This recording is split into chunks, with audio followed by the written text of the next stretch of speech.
Live from the Kingdome in Seattle, Washington, an interconference battle. The Phoenix Cardinals and the Seattle Seahawks.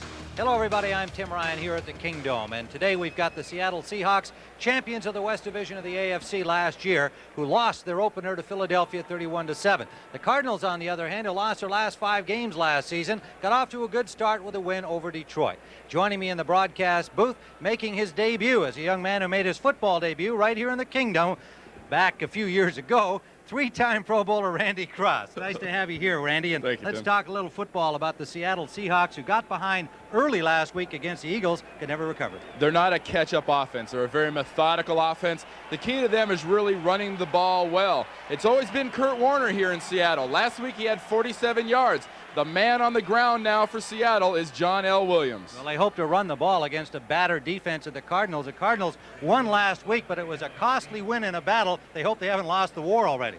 Head coach Gene Stallings said he's tired of hearing about who he doesn't have. What he does have is a great offensive line. He feels that line's got to control the ball 35 to 37 minutes of this game. He's got Gary Hogeboom. The team's got lots of confidence in Hogeboom. And he also has in J.T. Smith and Roy Green the best veteran combination receivers in the league. All right, and so the Seahawks will kick it off, and the Cardinals will have the ball first. Norm Johnson is the kicker. The deep men are Vai Sikahema and Ernie Jones. Jones on the near side, number 86. Norm Johnson, who can kick that high kickoff, gives his men a real good opportunity to get downfield early and prevent kickoff returns. And the Seahawks crowd, well known for their noise level, comes alive on the opening play.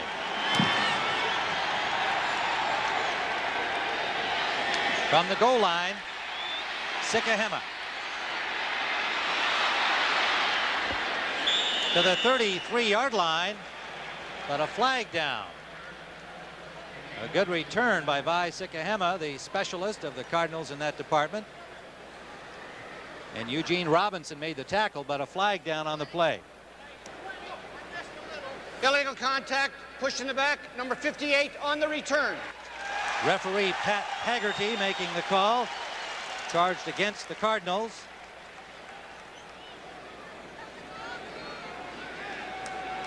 That is Eric Hill, the rookie, getting the penalty. And Gary Hogeboom, working in place of the injured Neil Lomax, gone for the year, trying to take over this job, will play behind this offensive front. Sharp, Pete Kennard, Smith, rookie Joe Wolf for the injured Tootie Robbins, and Robert Awalt. Mitchell and Wolfley for the injured Earl Farrell, Green, Smith, and the receivers you will see frequently, Ernie Jones and Jay Novacek. So from the 10-yard line, Phoenix first down. Close to a first down at the 20, Roy Green, as Hogeboom rifled that ball right on target. Checks for the signals for the next play. Defensively, Seattle in their basic 3-4, Green, Nash, and Jeff Bryant, a veteran defensive front. Young Rufus Porter outside with free agent Vernon Maxwell, Bosworth and Wyman inside, and a juggled secondary this year. Harper and Jenkins, 2 new cornerbacks. Johnny Johnson coming over from the Rams, now the free safety, along with Nesby Glasgow. On second down, Hogeboom to throw again, and whistles everywhere. Ron Wolfley caught the ball, but it looks like they'll bring that back. A flag down at the line of scrimmage. Melvin Jenkins on the coverage. False start, number 80, offense. Robert Awalt charged with the false start. That's one of the cases where a tight end, and there is Awalt right there. He's got to stay in to pass protect. He's trying to get a little bit of a jump on that defensive end and anticipated the count a little bit too soon. Well, the Cardinals have come out throwing here, Randy. Well, Gene Stallings said he wanted to really establish his running game, but he is without Earl Farrell. Ron Wolfley, number 24, is starting at fullback for Farrell, and that's a big loss for the Cardinals. First and 15 now for Phoenix. Awalt in motion. They're running from the eye. Mitchell. Mitchell gets back 5 to the maybe 6, close to the 21-yard line for the veteran number 30. And an update on the game some of you were watching earlier. Washington now 37-28, a shocker there in the fourth quarter. The Redskins with a big early lead in the first half against a team that many, myself included, think could be a Super Bowl team, the Eagles. Well, Buddy Ryan sounded before the game like he was ready to go. He was going to break that RFK jinx. So far, it doesn't look like he will. 2nd down and 9. Mitchell in motion. Hogaboom finds Mitchell. Pushed out of bounds, dancing along the sideline at the 30. Trying to get the first down. We'll see where they spot him. But a flag down, back in the backfield. Nesby Glasgow had the coverage. Little roughing the passer right there on Seattle. Seattle knows they have to get after Hogaboom if he is going to be back there throwing. They've got to get to him. That's been a problem in the past for Seattle. They're not a Personal strong... foul, roughing the passer, number 50. Defense, 1st down. They're not real strong at going after that quarterback. And you saw Vernon Maxwell, the free agent out of Arizona State, was guilty of the penalty right there. A severe penalty all the way to the 45-yard line, Randy. This is a good pass protecting job. Right at the end, Vernon Maxwell, no reason to come in. Looked like he might have been guilty of a headshot. There's Stump Mitchell, tiptoes into a 1st down. Penalty or not, he had it. But instead, they're at the 45-yard line of Phoenix. Mitchell straight ahead. What a hit on him. He got about 2, but he was really straightened up by Nesby Glasgow, number 22, the strong safety. Nesby Glasgow has always been a person throughout his NFL career, never hesitates to come up there and hit. And that's something Rod Perry, the defensive back coach for the Seattle Seahawks, doesn't feel bad about it. Watch Glasgow, number 22, is just going to fill up. Nobody blocks him. You never allow for a safety like this in your blocking scheme. If someone can get into that quick, they can be very effective in stopping down a real good running game. 2nd and 7. Wide open is Roy Green. Touchdown, Cardinals.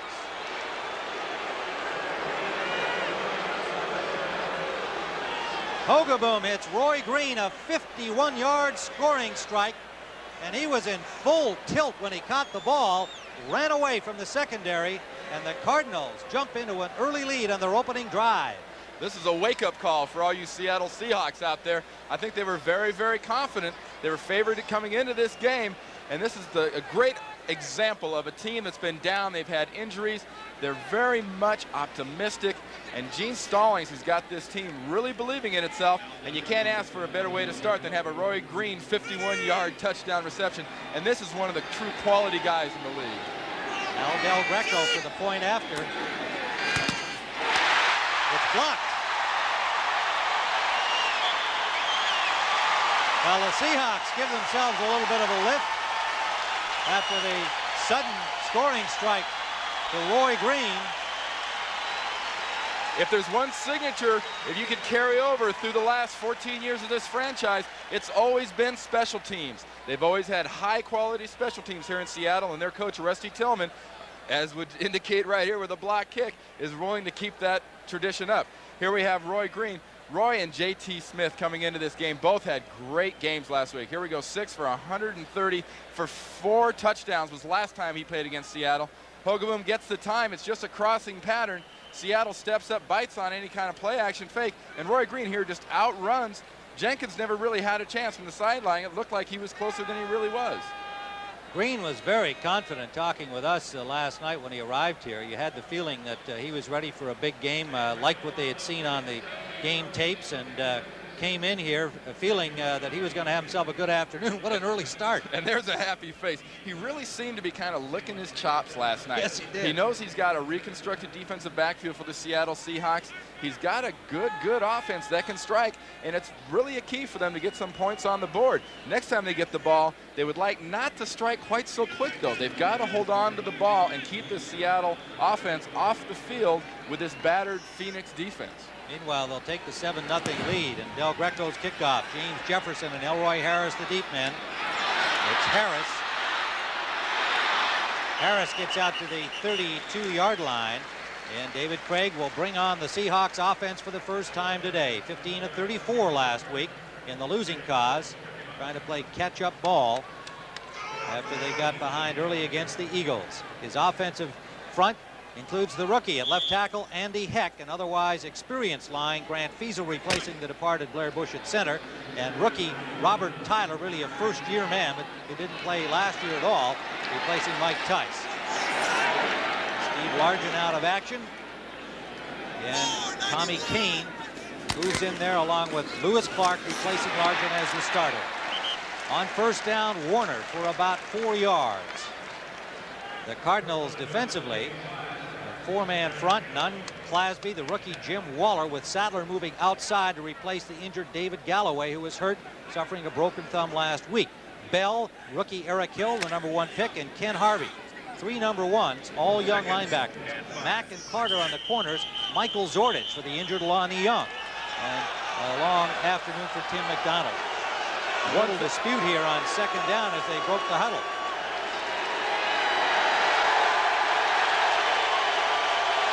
And here's one thing Phoenix does not need to see is another injury to a defensive player. Rookie Eric Hill out of LSU was just now starting to pick this defense up better and better as the weeks went by, and he seems to be hobbled a little bit. Well, they were trying to make a substitution for Hill, who apparently was trying to limp off, and the Seahawks got the play going. Lewis Clark took the ball all the way to the end zone, but the play had been already whistled dead. So maybe an extra man on the field penalty upcoming. We'll wait and see what Pat Haggerty and his crew sort out.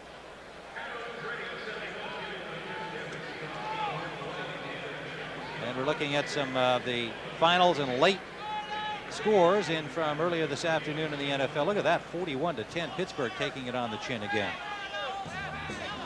Kansas City and Steve DeBerg up on top of the LA Raiders. This AFC West division is called weak. I think really it's about the most competitive division in the NFL. It's not that they're weak, it's just everybody has it out for each other. Chuck Knox, everybody knows he's a long-time winner, and he is a motivator. He's been on this team this week after losing that game 31-7 to Philadelphia and being accused of laying down. Chuck doesn't like that. Well, Phoenix wound up taking a timeout. There were no infractions on the play, and it's 2nd and 5 Seahawks. John L. Williams. Good piece of running. First down, Seattle. Tim McDonald and Ilya Jaroszczuk, who came in for Eric Hill at middle linebacker, made the tackle. John L. Williams is one of those backs you don't really know how fast he's moving, because at his size, I mean, you look at a guy that's 5'11", 230 yards or so. That's last week's stat, 6 for 24. Obviously, Philadelphia got on top of them, and they couldn't really spend much time running the ball. But John L. Williams has got very good speed. He's an excellent receiver, a good blocking back, and the Seahawks think he's the best all-around fullback in the NFL.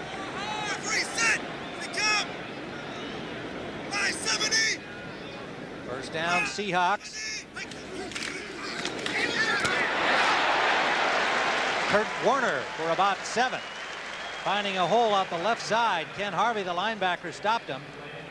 Running behind Bailey and Heck. I think Kurt Warner is resigned to the fact it's not a one-back team anymore. It's two-back. Watch the middle linebacker, Jaroszczuk here.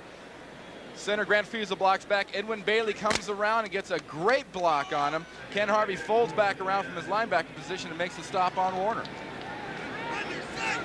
So it leaves a 2nd and about 4.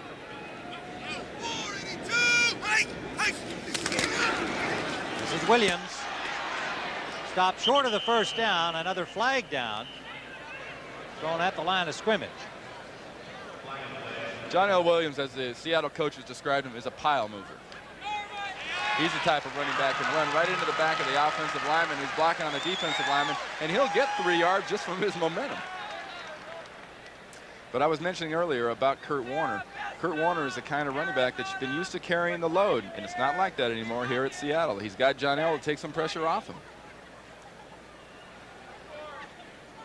Offsides.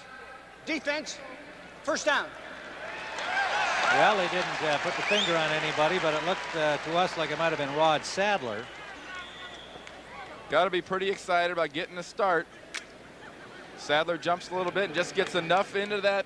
The neutral zone, as they refer to it, is the zone that the defense cannot penetrate before the snap. Yeah, I think looking at it there, it might have been Freddie Joe Nunn with Sadler right behind him. So in any event, they didn't make the announcement. Loose ball on the snap.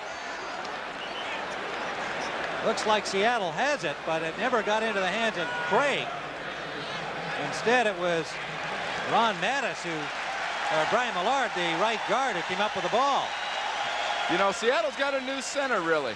It's a guy, they had Blair Bush last year. He's banked up. Grant Fiesel, number 54 here in the left center of your screen, comes off the ball real quick. Dave Craig never gets it. It comes right up behind Fiesel's rear end, and Craig's still looking for it. Luckily, Millard, number 71, finds it. He's a tough guy. You're not getting the ball away from Brian Millard. And the ball bounced right to him off the artificial turf. And he did better than the running back did on that play. Warner stopped by Clasby. It'll leave third down, no gain on the play. Clasby, a great solid veteran from Notre Dame. One of those guys I'd compare him to Mike Fanning, who used to play for the Los Angeles Rams, who I played against a lot. He's big, he's physical, and very, very steady, as Coach Stallings says. He's a guy who doesn't make many mistakes, and really, as Stallings said, he plays a little better than you really expect him to.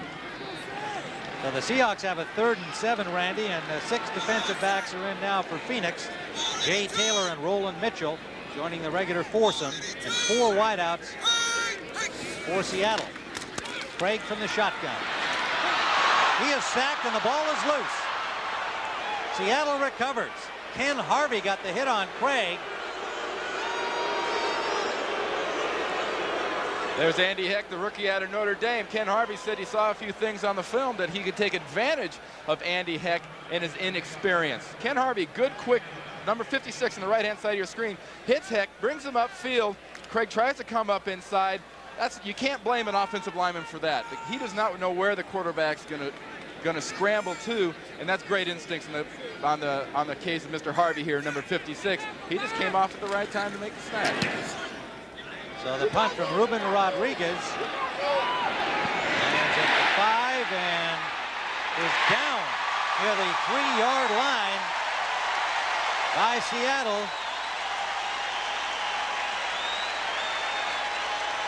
Rufus Porter, the linebacker, number 97. Last year's AFC Pro Bowl special teams player, now getting a lot more playing time starting for the Seattle defense. 44-yard punt by Rodriguez, and a fine job by Rufus Porter.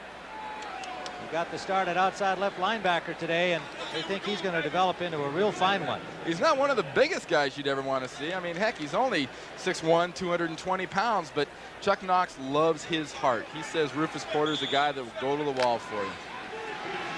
So the Phoenix Cardinals start from their 4-yard line, leading 7-0. But starting in a hole.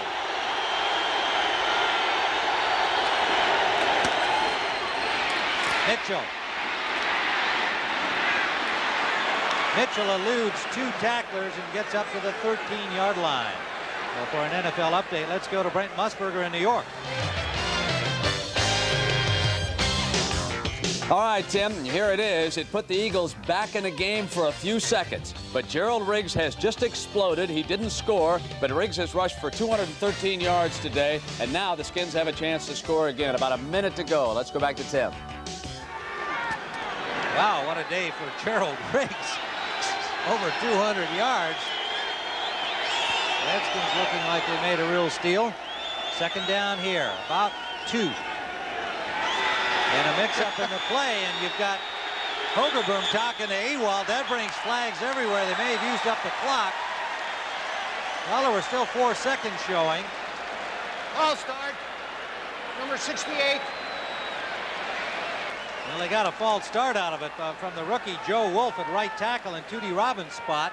But there was confusion from the get-go there, as Ewald looked like he came over to say, hey, what play are we running here, Gary? There are better places to argue about what the snap's on, which way you're supposed to go in motion, than right behind the line of scrimmage with about 10 seconds left in the 30-second clock. You know, we'll get a chance later to see. Gary Hogaboom has a little cheat sheet on his wrist. The plays are signaled in, and their numbers on his wrist corresponding to the plays he's going to call. So it leaves a 2nd and 7. Mitchell. Stump Mitchell to the 21-yard line. Melvin Jenkins and Nesby Glasgow on the stop. That big offensive line, I mean, you look at this from the end zone. Looks like a drive-in movie screen, all those white pants there. Great job. Derek Kennard comes around, makes a good block, and Stump Mitchell seems like he's been with the Cardinals forever, ever since they were in St. Louis. He runs hard, and he's got that instinct that only the great runners have. He can spin him around. He still knows where the opponent's goal line is, and that's the direction he's going to head. His 9th year, and running hard today. This time stopped at the line of scrimmage. Mitchell had 52 yards on 18 carries last week, coming off a shoulder surgery in the offseason. Well, a final now, Atlanta over Dallas. The Cowboys take their second defeat, and Cleveland on top of the Jets in the 4th period. Cincinnati beating up on the Steelers, and Miami over New England 24-10. That's final. And look at this, Green Bay defeating the Saints by a point. 2nd down, 8. Hogaboom almost picked off. He had a good rush on him, and Vernon Maxwell had a better shot at it than the intended receiver Mitchell, mainly because of a good pass rush by the Seahawks. David Wyman, the linebacker, number 92, led the charge. Giants just underway against Detroit, a field goal up. Gary Hogaboom said linebackers like Dave Wyman and Brian Bosworth make his job a little easier to sell a play action pass because they're so aggressive. They'll bite on a fake. And Dave Wyman on that play was blitzing but couldn't quite get there in time. Hogaboom takes a good look. He's up under. Now he's back in the shotgun. Again, some confusion. Novacek waved into motion. Hogaboom finds J.T. Smith. 1st down, Cardinals out to the 47-yard line. That looked like a Sandlot situation, and Hogaboom pulled it off. And Hogaboom would tell you right now, well, that's the way it's supposed to be. It's supposed to confuse them. We're supposed to look like we don't know what we're doing.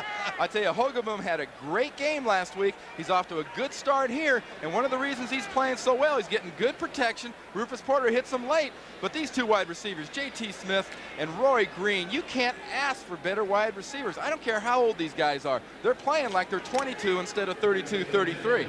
J.T. Smith is 33. Roy Green is 32. And Hogaboom's 4 for 5. 1st down from the 47. And a makeshift play. Mitchell hit at the line of scrimmage. Rufus Porter, number 97, 2nd-year man from Southern. Made the Pro Bowl last year as a rookie on the specials team. And as you heard Randy say earlier, Chuck Knox high on this young guy, and he is a starter here today. He loves the way this guy plays, and he'll play on a lot of special teams normally. He's been a little banged up with a bad hamstring, but if in a normal circumstance, he'd start, he'd be on the punt team, punt return, kickoff return. He's just sort of the heart and soul right now of this Seattle Seahawks special team unit. 2nd down, about 10.5. Jefferson and Hunter into the secondary for Seattle, along with linebacker Tony Woods, number 57. Mitchell, again, nowhere to run. Make it Tony Jordan, the ball carrier, number 32, 2nd-year man from Kansas State. Tim Ryan and Randy Cross here at the Kingdome. We've got 5 minutes, a little under now, remaining in the 1st period. And Phoenix on top, 6-0. The extra point blocked by the Seahawks after a 51-yard scoring strike. Hogaboom to Roy Green.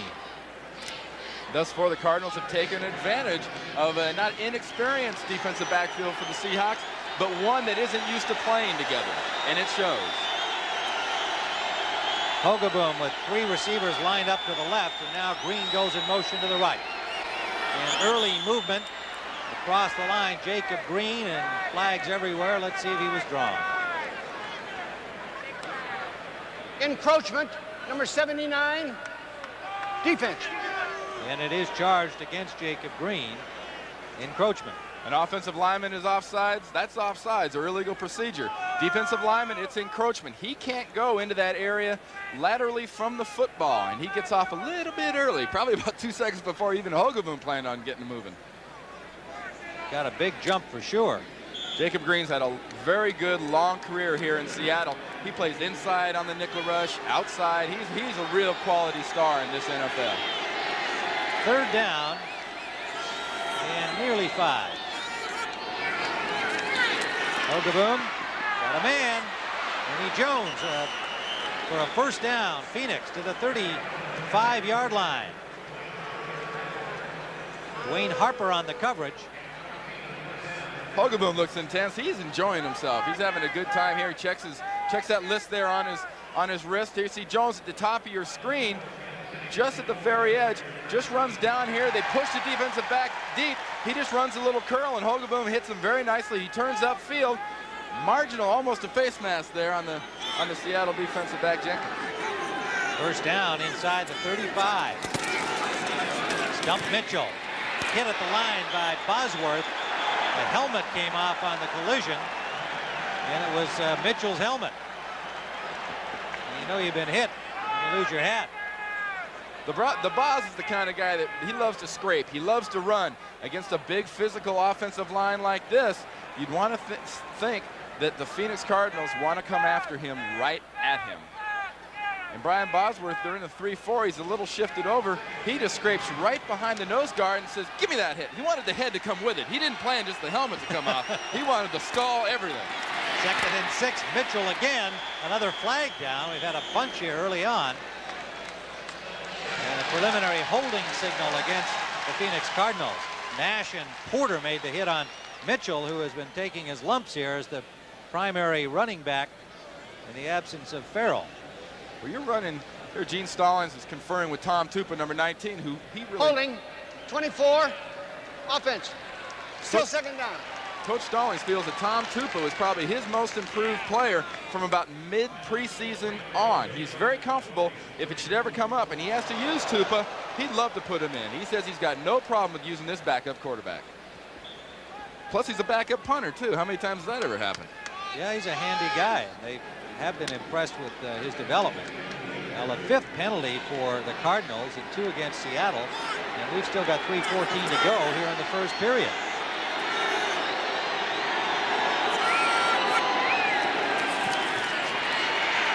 Hogaboom with time to Smith. Close to the 16-yard line. The ball comes loose, but I believe it had already been whistled dead. Eugene Robinson put the hit on him. The ball popped up, but he was ruled stopped already. I think what we're seeing is the Phoenix Cardinals are pushing Seattle off. They're very aggressive in the front 7. They're bringing blitzes. They're stunning. They're moving, and they're clearing out the underneath, and they're just dragging J.T. Smith across here. Jenkins is trying to stay with him. Johnny Johnson tries to hit him. Great play by J.T. Smith. Once you catch the ball like that, you got to go. Gary Hogaboom is carving up the Seattle Seahawks defense, and it's something Seattle can't have. They've got to start getting after him. Hogaboom, 6 of 7, goes to the corner to Green. Is he inbounds? No. Does not have possession according to the official on the sideline. And Green is protesting. I had a good grip on that ball, but it's ruled otherwise, incomplete. To be effective, Seattle has to get after that gentleman, Gary Hogaboom. You've got to get in his face. Roy Green here in the bottom right of your screen, one of the best receivers in the league, and shows why. Great timing pattern. Leaps up here. He's going to be dragging in. There's 1 foot. There's a 2nd foot. Clearly he's inbounds. Clearly, there's no doubt. We'll see it from another angle. 1, 2. Seems, well, maybe at the end there, he seemed to maybe be juggling that ball. The referee had a little bit better angle, looking directly at him on the sideline. Gene Stallings not happy with it at all, as you might expect. Do you think he thought it was a catch, Tim? He's a little bit upset. I think so. You know Roy Green thinks so. And there's the replay officials taking a look at it. Replay official Grover Clemmer and communicator Jim Knoll having a look at it from all the angles. Well, you know, I think Green, the way it appeared to me was it looked like he had the ball caught firmly on his chest. And they are reviewing it. And then he just took it off his chest. Let's see it again. He's got it on his pads right here, squeezing. Now I think he's just taking it into his hands as he looks down at the sideline. See how he kind of extends the ball out? I mean, it appeared to me, Randy, that he had control of the ball. He had both hands on that ball at all time. I agree with you. He pinned it against his chest and then brought it out. That's an instinctive reaction. Receivers want to get that ball and tuck it under their arm. Well, sure, he was hoping maybe he could still make the turn into the end zone. He was right at the 1-yard line. Dave Parry, the side judge, made the call. number 64, and So the ball is alive on the half-inch yard line. A reversal. Pat Haggerty says the reversal comes from the replay booth, and so it'll be at the 1-yard line. And that'll be a first down for the Cardinals at the Seattle 1. There They're he saying, is. wasn't I in the end zone? He wants it all. He says, not just the catch, I was in. He's not smiling like he was after that first touchdown.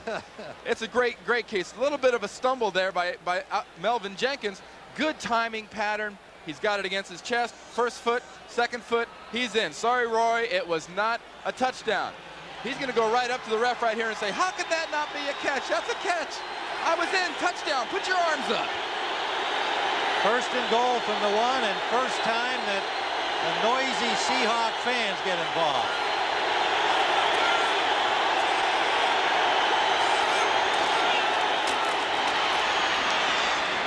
Touchdown.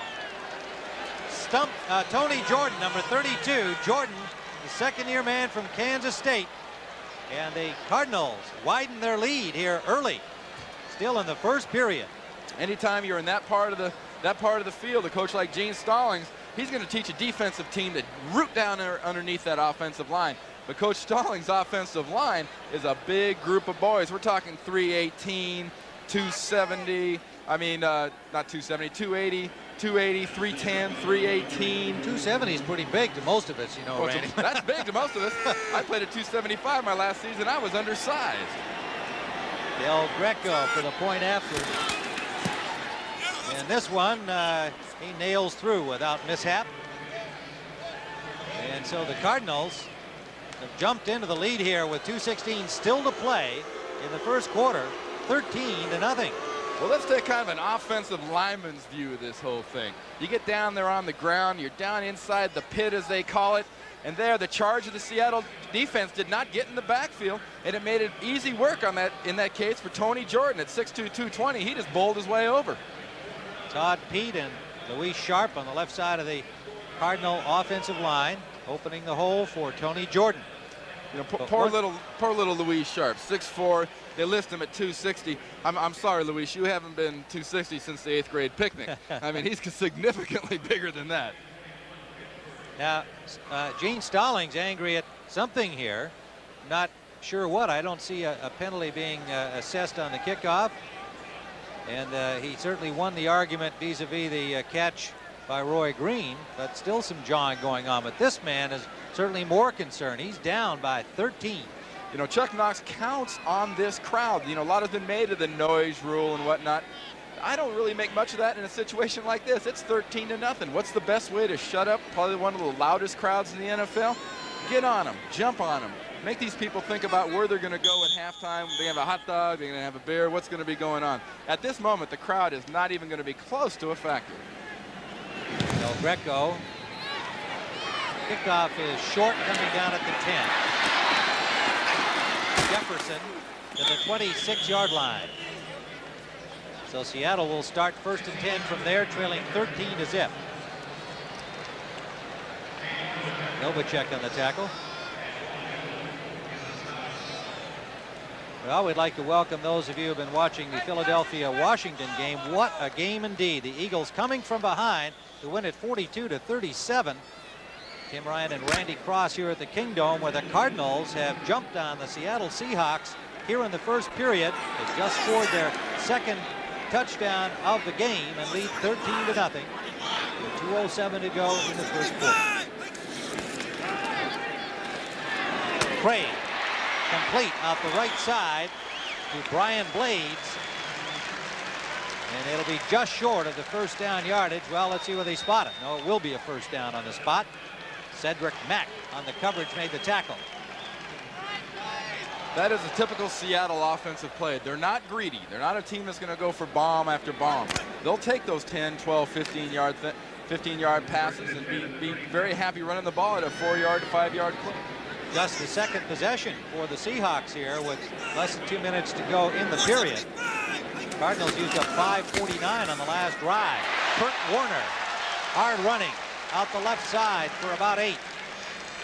Ron Sadler tripped him up. Kurt Warner looks sharp today. He looks quick. He's moving. You know, he had that knee scoped, and things were a little iffy for him. They weren't really quite sure. And Tim McDonald, we just saw on the screen, number 46 for the Phoenix Cardinals, taking the signals. And Kurt Warner last year in '88, over 1,000 yards. He's a tough guy, and he's really got to be happy with the fact that he has got somebody back there to help him out. And John L. Williams at fullback. Outstanding blocker, Williams, in addition to being a good pass receiver and a runner. 2nd and 3. Warner again, and he'll be short of the first down by about a yard. Ken Harvey on the tackle.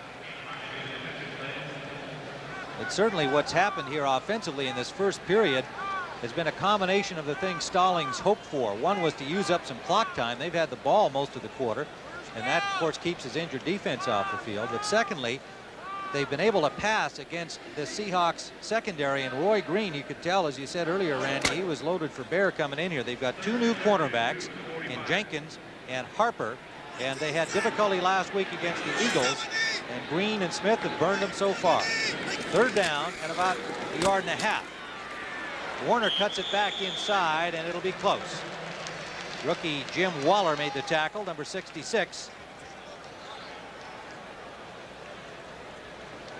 Sean Knight in on it as well, making his first appearance out there, number 75, just acquired because of the injuries to that defensive front and secondary of the Cardinals. They're going to measure. It's very close. 5 seconds remaining in the first quarter. There's Sean Knight, who was a former number 1 choice of the New Orleans Saints.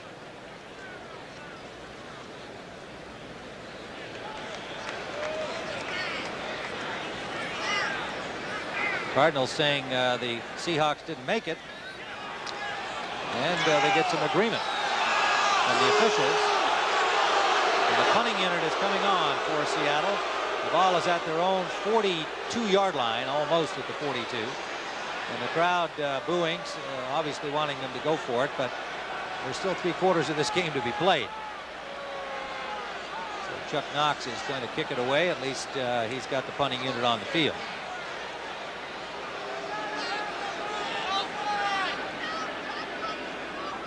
Craig hasn't had much opportunity in this first quarter to get the Seattle offense underway. They'll have to punt now.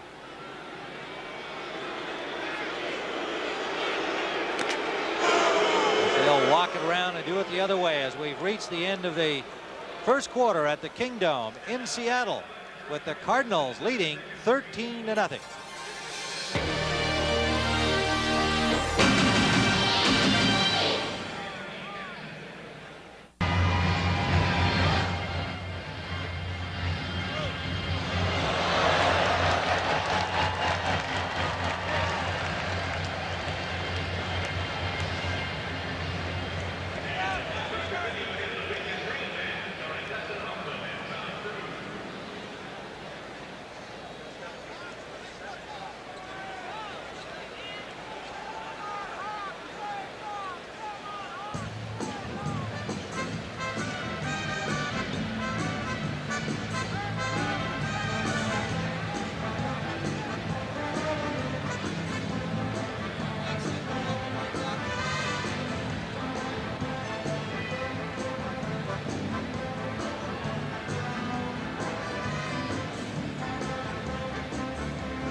Tim Ryan and Randy Cross back here at the Kingdome in Seattle, where the Phoenix Cardinals a surprising 13-0 lead after the first period.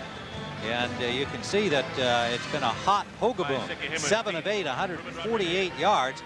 And Phoenix has had the ball much of this game so far, and the Seahawks offense just hasn't had an opportunity to respond. And they are punting now, having been stopped just short of a first down, and Rodriguez punts it down to the 15-yard line, about a 3-yard return by Sikahema. 40-yard punt for Rodriguez. Darren Como on the tackle. And we'll be back at the Kingdome in a moment.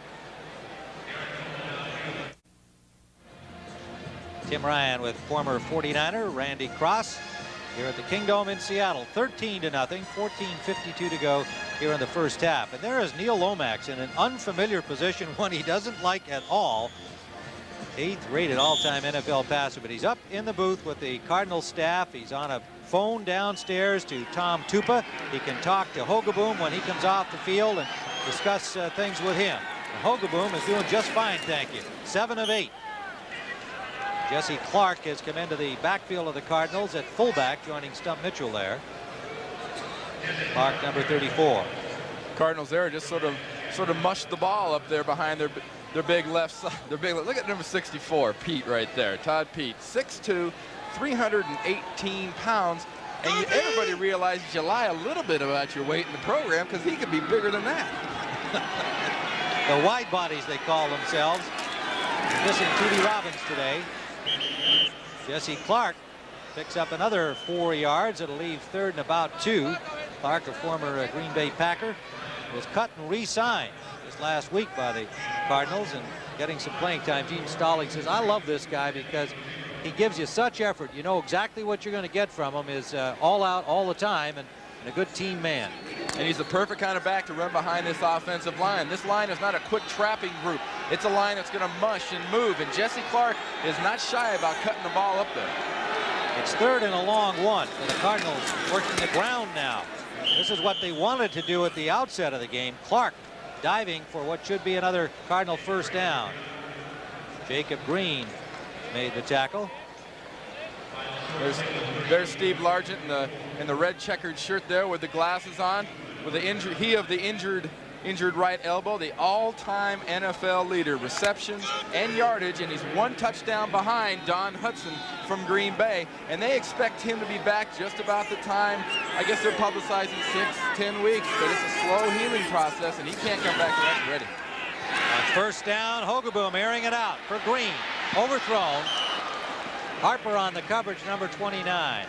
At least they're not making Largent work. They put Lomax to work here because he's not coming back at all. So Largent's getting vacation time there. I say Lomax is a real valuable guy to this Cardinal team. He's great to have Gary Hogaboom bounce things off of, working with the coordinator, working with Tom Tupa. Tupa is really his special project. He's worked with Tupa before practice, during practice, after practice, and Neil Lomax made a point to tell us that this is going to be a good quarterback. He made another point. I'm coming back next year. I want to play in the NFL. Not to mention their newest rookie quarterback, Tim Rosenbach, supplemental draft pick number 1 out of Washington State. 2nd and 10. Hogaboom to J.T. Smith, and he should have first down yardage. He does at the 40-yard line.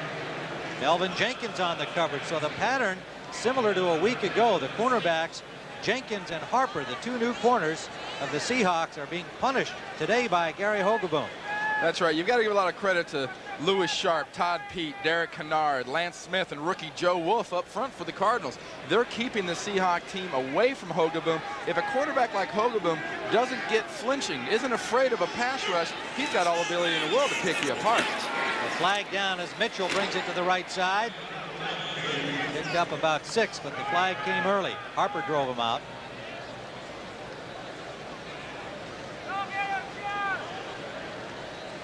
Illegal procedure signal against the Cardinals. There's a close look at a wide body. Actually, he's wide in several directions. I think Wide just covers it. That's right. You know, he's standing there. You know, look at him next to the rest of those guys. Derek Kennard, keep in mind number 70, Derek Kennard, the center, fine center for illegal motion, number 34, offense. Derek Kennard is 310 pounds, and he looks like Todd Pete's little brother. Jesse Clark was illegally in motion. Gary Hogaboom told us he sure likes coming up, though, to get the ball from the big backside of Kennard here. These guys are huge, and they play with a lot of enthusiasm and have a lot of fun. He's taking a snap from a chest of drawers. Stump Mitchell on the pitch out. Stripping through the blockers was Wyman, and Porter right behind him. Seattle's got to start changing things up. Obviously, what they went into the game plan maybe might have been to blitz this gentleman, Wyman, number 92. Bring Bosworth scraping in behind piles, as we saw earlier. Phoenix has adjusted. What Seattle is trying is not working. There's Dave Wyman, turns to Bosworth and says, "Was this going to work? What are we going to do?" They've got to make things happen. They got to get pressure on Hogaboom, and they got to start standing these big offensive linemen up at the line of scrimmage. Second down. Hogaboom again with protection, and it is intercepted on a deflection. Johnny Johnson. And that brings the crowd alive.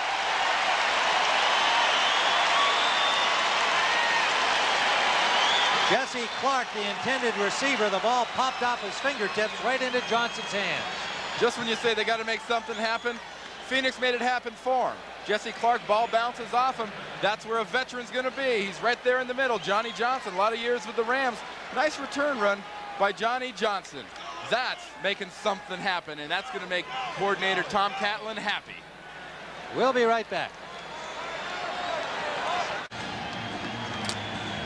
Tim Ryan with Randy Cross at the Kingdome. The Seahawks have just picked off a Hogaboom pass on a deflection. And Dave Craig is working now inside Phoenix territory at the 44. Play action fake. Wide open is Blades.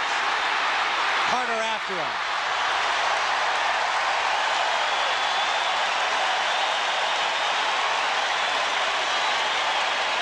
First down Seahawks at the 15-yard line of Phoenix. A 29-yard pass play. Benny Blades, or Blades. Benny's brother Brian. Benny's brother Brian out of Miami. Dave Craig gets great protection, hits Blades. Blades is the burner. He's got great running instincts, and he just heads back up the middle of the field where he knows there's no bodies there. Freddie Joe Nunn, great job of pursuing down the field by a defensive lineman. One setback now for the Seahawks. At the Cardinal 15. Donnell Williams close to the 5-yard line. Running behind Millard and Wilson. Well, you see John L. Williams run. It's not a real stylish type of running style. He gets some real good blocks. He's going to move out here to the right. He's got everybody out there in front of him making nice blocks. Good block by Andy Heck, pulling on the counter play that Washington has made famous. And you don't need a whole lot of style to run behind blocks like that. Great running. Zordich and McDonald put the stop on him. Second and a yard for a first down. 117. Williams again. To about the 2-yard line. Driven out by Cedric Mack, number 47. Seattle is definitely trying to make a point here. They're running the ball, they're moving the ball, they've got a little bit of confidence back. Heck, Dave Craig, what is he, 2 for 2 so far passing? They've got to establish, as they said early yesterday, they've got to establish that running game. As of right now, Phoenix, look at that, right on line with what Gene Stallings wanted to do. He said 35 to 37 minutes. At this pace, he'll easily make that. Well, Seattle into this possession had it from just 6:39. So they have not really had much of an offensive opportunity. Warner. Loss on the play. Freddie Joe Nunn with the first contact. And behind him, the linebacker, Garth Jacks, number 53. Jacks, a former Cowboy, playing as a backup to Ken Harvey. Looks like a cyborg. Got the black elbow pads on there, the reflective shield on his face. You know, this is the area of the field. If you have defensive personnel missing, you'd expect it to show here. They've had a couple of plays now. They're playing this very, very well. They're pursuing, they're hitting off those blocks, and they're getting after this Seattle offense. I'd look for a pass here. Go into the end zone. Seattle needs to get to the 2-yard line for a first down. 570. Williams.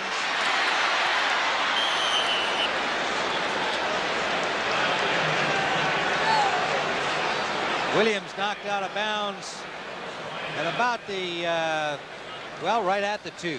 Anthony Bell, number 55, is excited. He got in there, got a good hit on John L. Williams. Ilya Juraschuk and Anthony Bell on the hit. It is 3rd and goal. Let me correct that. They had left the stick, but it is 3rd and goal. And the ball is spotted closer to the 4-yard line, just between the 3 and the 4. 3 wide receivers, and now in motion, Skansky starts back to the ball and then reverses. Pass to Skansky, touchdown.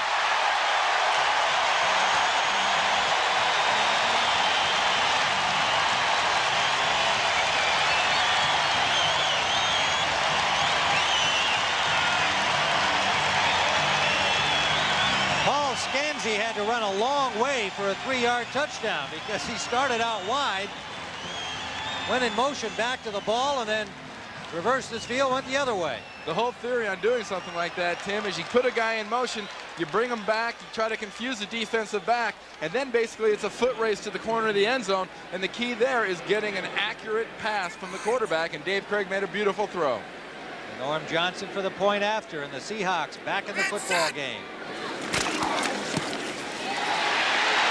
It is good.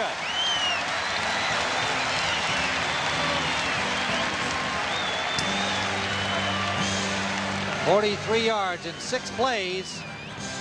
And there's the man, Paul Skansky's 100th career catch. You saw him just come into the motion from the left-hand side. He just dragged right straight across, get into the end zone, score your touchdown. Great pass, Dave Krieg. We'll be back. Phoenix on top by 6. Tim Ryan with Randy Cross back at the Kingdome, where the Seattle Seahawks have just scored for the first time and trail 13-7. Norm Johnson to kick it off. Sikahema and Jones, the deep men. High kickoff as usual. Sikahema from the 3.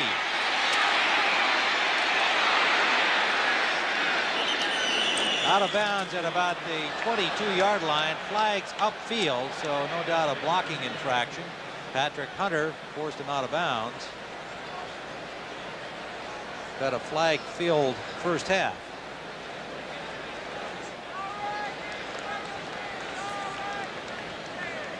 Pat Haggerty will have the call. Holding. Number 50 on the run back. First down. And the penalty is against Ilya Juraschuk. We'll return to the Kingdome in a moment. This NFL game summary is sponsored by Citicorp, because Americans want to succeed, not just survive. Tim Ryan with Randy Cross back here at the Kingdome, and so far it's been a passing show by Hogeboom. 8 of 11, 159 yards and a touchdown, Randy. And Craig's 3 of 3. The difference is he just hasn't been out there because Phoenix has had the ball and they lead the game 13-7. That blocked extra point is going to start looming bigger and bigger. This is a classic example of a team that can control the ball, really control a football game. You only have to let a couple plays get out of your reach. And Seattle's very much in this. They're not out of this ball game. This is going to be a very tight game. Well, and you've got a kind of a coach who will not let his team collapse at all. And he won't try the dramatic big play stuff. He'll try to stay with the game plan. Chuck Knox and the Seahawks, but they've got to get the ball back from the Cardinals. First down at the Phoenix 10-yard line. Stump Mitchell. Forced out of bounds by Jenkins after a pickup of about 7 yards for Stump. His 9th carry of the afternoon. Philadelphia, an incredible comeback over Washington. Atlanta held off Dallas. Cleveland, big winner again today. Cincinnati beating up the Steelers, who lost badly last week in a shutout. Kansas City a winner. Miami over New England. Look at this, Green Bay over the Saints, an upset. Bears lead Minnesota by a touchdown. Second down and 3. And they're trying to get the wave going here in the Kingdome. Flags again.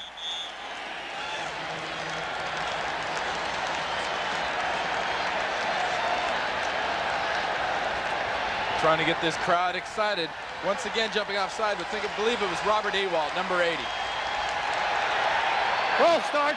Number 80. There's Ewald, number 80. Great hands. He catches the ball. Reminds me of Russ Francis when he does, but unfortunately he's not catching the ball here. He's in the process, just about to jump offside. Left-hand side of your screen, right-hand side of your screen at the top there. Jumps offside, gets belted in the face.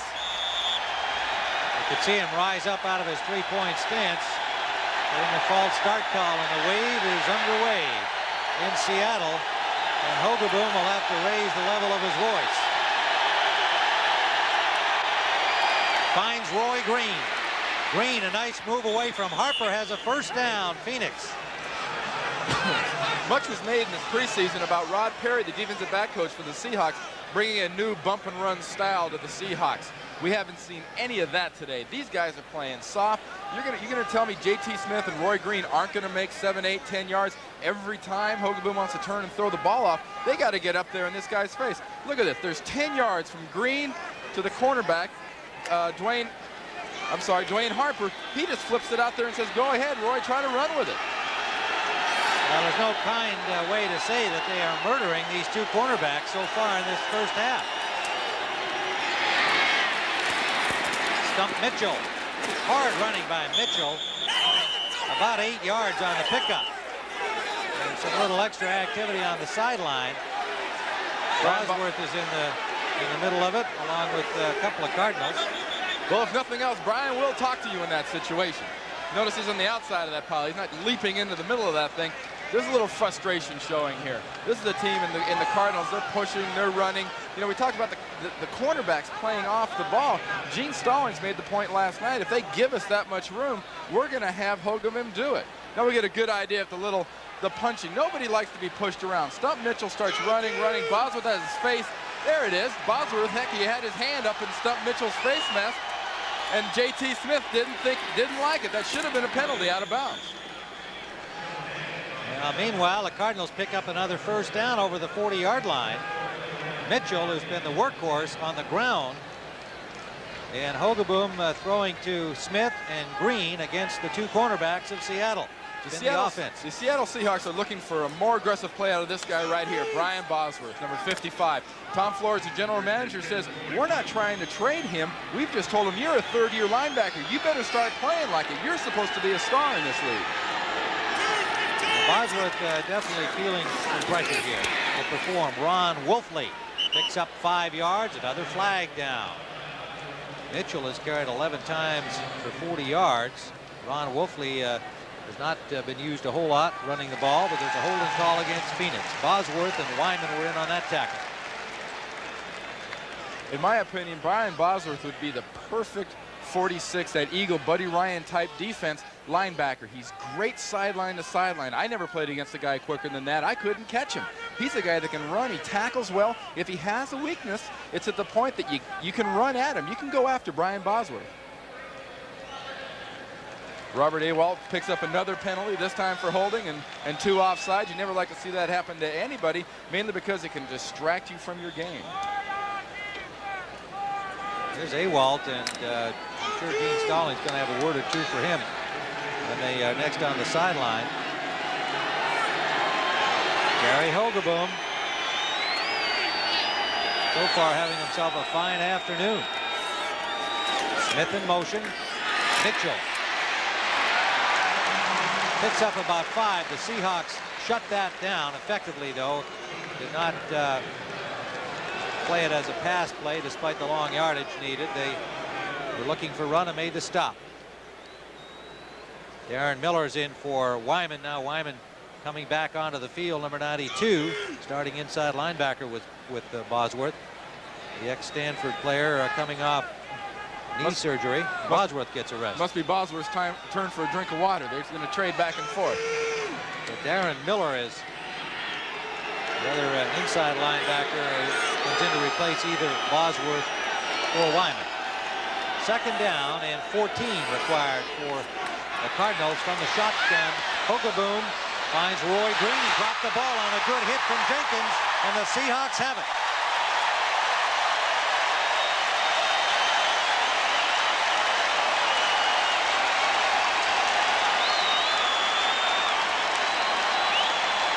James Jefferson recovered the ball. The hit was made by Melvin Jenkins on Roy Green. We're going to get a replay here, and Roy Green will be the receiver in motion, number 81. And this goes to show you, even the veterans, even a veteran having a good day, can make a mistake. Roy Green's going to come across. He's going to come cut across the defense here. They're doing what they've been doing all day. They get him the ball. He bobbles it a little bit. Great timing right there by Melvin Jenkins. He hit him just as he turned around and didn't expect the hit. So with 5:53 to go in the first half, it is Seahawks. Tim Ryan with Randy Cross at the Kingdome. NFL football on CBS. The Seahawks have just made their second interception, and David Craig going back against the grain. Tight end Robert Tyler. Good pursuit by the Cardinals to prevent that from being a bigger gain. Robert Tyler at tight end gives the Seattle Seahawks something, in Coach Knox's opinion, they haven't had in a while. He gives them some speed. And maybe with their older tight ends, they wouldn't have done that. Knox likes a little mix-up, and he really appreciates the fact that he's getting some real burning out of that tight end. Robert Tyler can move for a big fella. Turns into a 5-yard pickup. Second down just outside the 40-yard line. John L. Williams, he's got a big hole off right tackle. Ken Harvey on the stop. Looks like he has first down yardage at the 35. So the Cardinals, who jumped into an early 13-0 lead, had 1 point after blocked, and then have suffered the interception, and 9 penalties have hurt them. Otherwise, they would have continued to dominate this first half. Instead, the Seahawks, trailing 13-7, find themselves in good shape here as they take a measurement on this play, and it is a first down.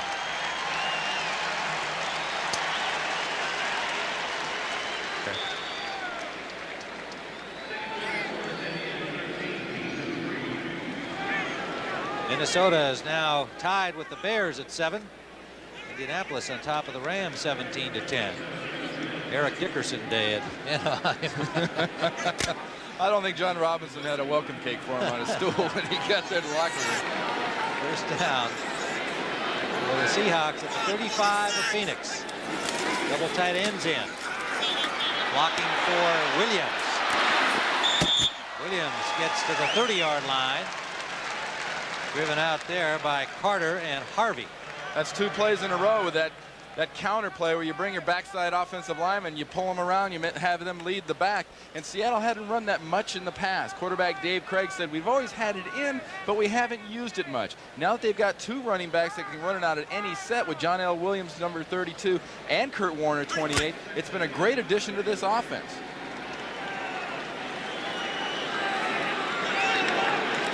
Second down and 5 from the 30. 127. Setback is Williams. He has the ball. This time stacked up right at the line of scrimmage for little if any gain. Anthony Bell first to meet him there, number 58. Well, next Saturday on CBS, number 1 ranked Notre Dame and Michigan State at 2:30 Eastern time. What a show yesterday. The Fighting Irish and Michigan, the number 2 ranked team, beginning their season. You know that I do enjoy watching them win, Randy, as my old alma mater. How about Rocket Raghib Ismail? That's some kind of a player, isn't he? He is incredible. I mean, this is the year of a no Heisman leader. Has a returner ever really won it all by himself without playing on offense? I don't know, but 2 kickoff returns, long ones for touchdowns, 88, 92 yards yesterday. So he'll try against Michigan State next Saturday here on CBS. Craig just missed. Connecting with Lewis Clark. Really rifled that ball and was just off the fingertips of Clark, number 84. So it leaves 4th down. Seattle did something, Phoenix did something a little unusual. They brought Carter in, number 41, the bottom left of your screen, came in on a blitz, put the ball right there. The ball got there a little faster, I really think, than Lewis Clark thought it would. He didn't have the timing down, wasn't able to grab it. And that's one of the points Dave Craig said. He doesn't have the timing in the sync yet with his receivers now that Largent's gone. Clark in Largent's spot today. So Johnson will attempt from the 38-yard line. A 48-yard attempt. And Johnson is wide to the right. So the Seahawks come up empty with 3:50 to go here in the first half of play at the Kingdome. Phoenix on top, 13-7.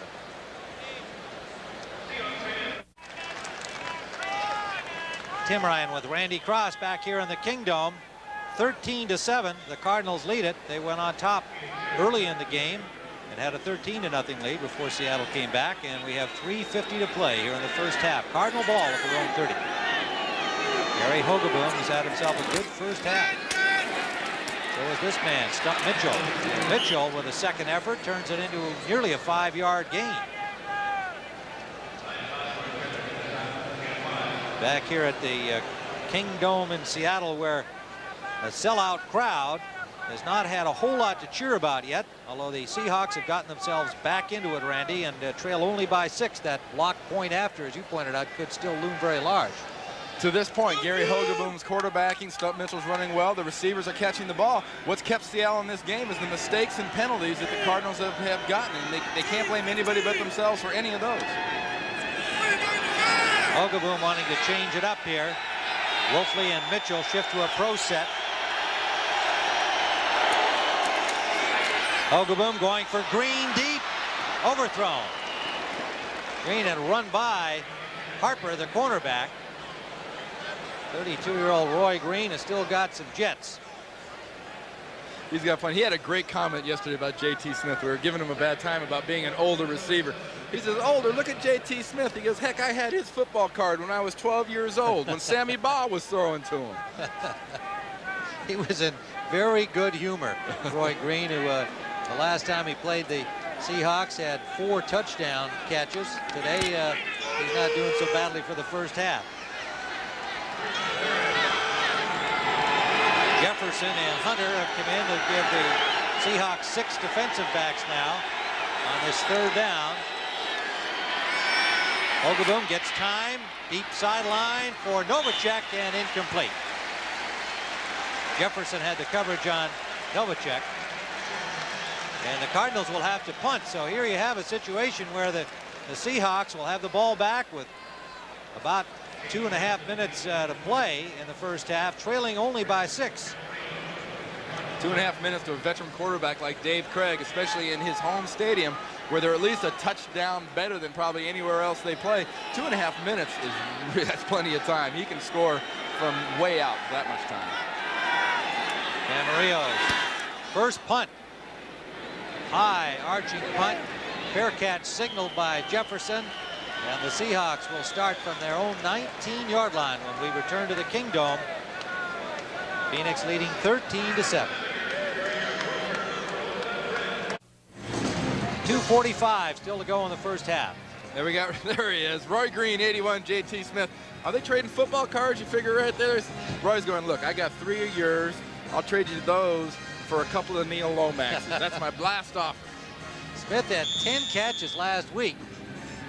And so far, it's been kind of Roy Green today, although Smith has contributed. 2 veterans who are certainly as good as anybody left. There's a serious Seahawks fan there. Can't see much of the game, but people are seeing him. First down, Seattle. A lot of time to work for Craig and company. Craig takes off, dives in, trying to get the first down. And let's see where they spot it. He'll be close. There's a lot of quarterbacks out there that probably have more physical ability than Dave Craig. Dave Craig kind of mirrors Chuck Knox. He's a tough competitor. He's a leader, and he's a guy that this Seahawk offense really, really believes in. He's Chuck Knox's kind of quarterback. And he does get the first down at the 29-yard line.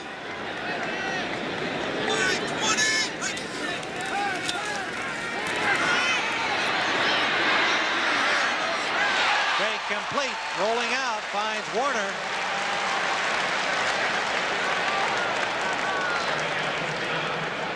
We mentioned a little bit earlier about what this Dave Craig can do with the ball when he gets it late in a game like this. It's a perfect situation for him. He is a real veteran. He's getting some good protection right now. Andy Heck right here, right in the right of your screen, number 66. Supposed to be a big pressure situation. He's not supposed to be able to handle this kind of a thing. Great job right there. He pushes Sadler upfield and around the quarterback, and Craig steps up and makes the completion. Ron Mattis was a holdout during training camp, so the number 1 pick, Andy Heck, got a chance to play some and won the starting role. He says he plans to keep it. Intended up the middle for the fullback Williams, and McDonald was waiting for it there, along with number 53 Garth Jacks. That's a play we watched the Seahawks practice, and trying to circle Williams into the middle, but the Cardinals were prepared. We'll be right back at the 2-minute warning. Riding down Fifth Avenue or running down Fifth Avenue, I know which one I'd choose. I'd opt for the nice soft seat in the car. You'd be in the Mercedes, huh? That's right. Well, Steve Scott and Abdi Bile from Somalia head up the field, and the women's field, Patty Sue Plummer and Paula Ivan from Romania. And that's at 2 o'clock Eastern time. And we've had discussion between referee Pat Haggerty and the timekeeper, evidently, so the clock may be off a little bit on the scoreboard. We haven't had any official announcement yet. Maybe Haggerty will let us know. We had 1:57 when we left you for the 2-minute warning. Let's see if they alter the clock at all. Maybe he's just taking his order for lunch. Doesn't seem to be much of a problem. Maybe that was the caterer. You may be right. So it's 3rd down. 4 wide receivers: Clark, Blade, Scansey, and Kane for the Seahawks. Craig with time, and in and out of the hands of number 84 Lewis Clark, and a flag down, probably a hold, and slow to get up is Dave Craig. You see it in that situation. It's either going to be a hold or roughing the passer, because they were coming after Dave Craig. This is a tough place. It is holding against the Seahawks. This is a tough place as a visitor to really get going late in the game like this. They're lucky. Holding, offense, number 66, declined, 4th down. So the Seahawks will have to kick it away. Punting unit comes on. And their 2-minute drill never really got on track. Number 1 pick out of Notre Dame, Andy Heck, number 66, was guilty of holding that time. I tell you what, Chuck Knox would rather see him take a holding penalty than let a guy like Harvey, number 56 for Phoenix, free on his quarterback and taking a good shot on him, though. Ruben Rodriguez into punt, standing at his own 20. Deep man is Sikahema at the 25-yard line of the Cardinals. And the left-footed punter nails a good one, backing Sikahema up inside his 20. Flag down on the play as he got to the 26-yard line on the return. Darren Como on the tackle, a 47-yarder for Rodriguez.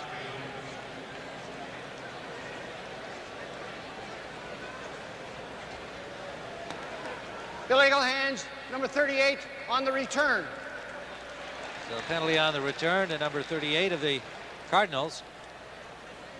Michael Zordich, the starting free safety, who's playing there in place of Lonnie Young, who's out for several weeks with a shoulder injury.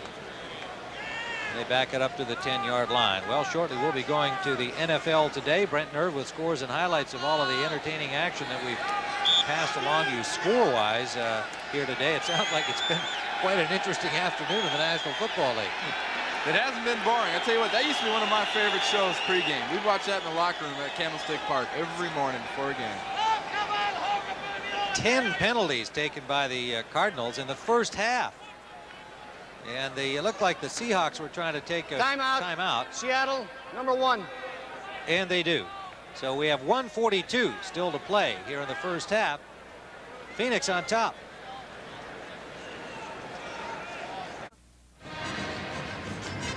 We're back at the Kingdome. Tim Ryan with Randy Cross, and somewhat frustrated Chuck Knox, I would think, the way this game has gone for him. The Cardinals, with penalties and a couple of miscues, have given them some opportunities, Randy, but they haven't been able to take advantage, and they still trail by 6. Yeah, you know, prudent thinking at this point, Tim, with a minute 42 left, would say Gene Stallings there wants to run the ball, wants to get this clock done with and get in the locker room with his lead. Now, a lot of the times, remember Bart Starr years ago would go up top in a situation like this. You get them lulled to where you think they're going to run, and you go long. Gary Hogeboom still kind of breaking in as the Cardinals quarterback. Wolfley spins his way for about 5 yards out to the 15. And Hogeboom, as you pointed out, still has the plays on his wrist there. They haven't given him the entire offense. Of course, Gene said, well, we don't use our entire offense in any one game anyway. But it's clear that Hogeboom, still a new quarterback here, doesn't have a full grasp of everything. Not quite yet. You know, there's more than just plays to an offense. Gary's got to memorize formations and motions and certain adjustments against certain defenses he sees in his first read here, and he'll make an audible like you see him screaming. That could be an audible. He should have thrown the ball well. 10 of 15 to this point. Mitchell runs into traffic. And Jacob Green, number 79, and is driven back, got maybe a yard with forward progress. They weren't fooling anybody coming out in the shotgun right there. You know, Gary Hogeboom last night made a comment to us that we really have certain tendencies by formation. A team can look at us and they say it's going to be a run. We're going to go here. We're going to go there. You know, they came out there in the shotgun and said, gee, guys, we're going to pass. They went for the run instead. They're trying to mix things up and give people a different look. Now, I want to say when he takes his hat off that this has been bothering me since yesterday. Is he a dead ringer for H.R. Haldeman or not? Gary Hogeboom. There's Chuck Knox talking to Rusty Tillman. Rusty, one of the tougher coaches, was one of the tougher players, but now one of the tougher coaches. And there's Gary Hogeboom. He have the unique hairdo. I bet he had himself a heck of a crew cut there for training camp when this whole thing started about 6-7 weeks back. But conferring with Jim Schaffner, you can just see him down in the lower right-hand corner. Jim Schaffner is with the 49ers, is with the Cowboys for years with Gene Stallings. He's one of the true offensive minds in the game that I think a lot of fans wouldn't really know him by name, but he's been a guy with a lot of very, very successful offensive programs. So H.R. Hogeboom has gone back to the field here. We've got 53 seconds remaining in the first half. A half-hearted wave trying to get started here. Look at this. Chicago's taking a 3-point lead on a field goal over Minnesota. And a quick look at some of the other finals. Brent Nerve will bring you fully up to date in about a minute's time. Mitchell. Close to first down yardage to the 20. The clock still running with 44 seconds and counting down. Driven out by Johnny Johnson. So the Cardinals have moved it out to their 20-yard line. Well, obviously the Cardinals have chosen to run this clock out, and Hogeboom's job at this point is to keep this team in the huddle for as long as possible without taking a penalty. Right now there's 20 seconds on the 30-second clock. He'll walk his guys up nice and relaxed, keep them in their stances for a little while, and then go with it and try to run all the time off he can.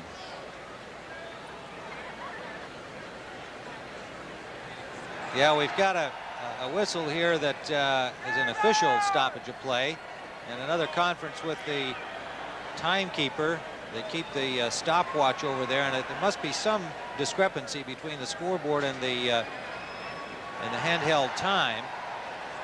But we haven't seen any changes on the scoreboard as yet.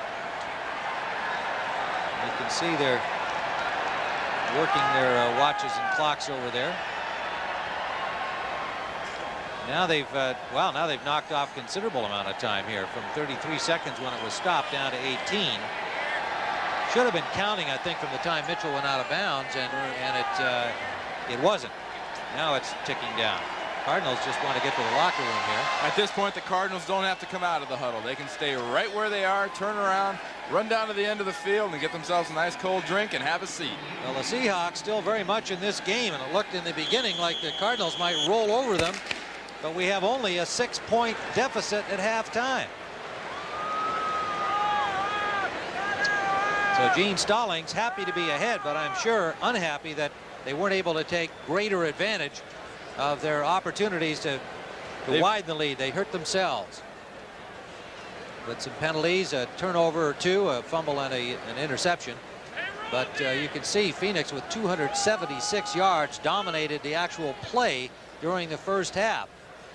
Green and Smith working on the young cornerbacks of the Seahawks, catching 8 passes between them. and producing a Phoenix touchdown.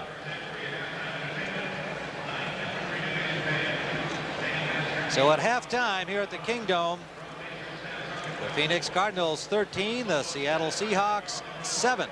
Stay with us for more NFL on CBS.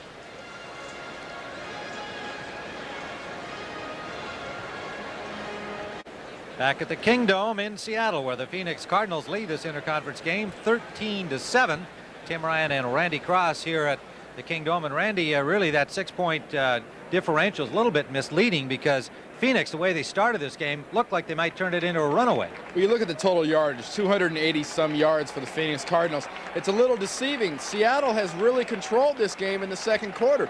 The onus is on them. It's their game to win at this point. They have got the momentum. They've got to come in this second half, and they've got to figure, we're going to throttle this Phoenix offense down, and they can move the ball against the Phoenix Cardinal defense. Well, when you look at the time of possession and the statistics in the game, it's been an odd first half, really, because as you pointed out, Gene Stallings wanted to have the Phoenix Cardinals have the ball for about 35 minutes. Well, they had it for 17. They could have had it for more.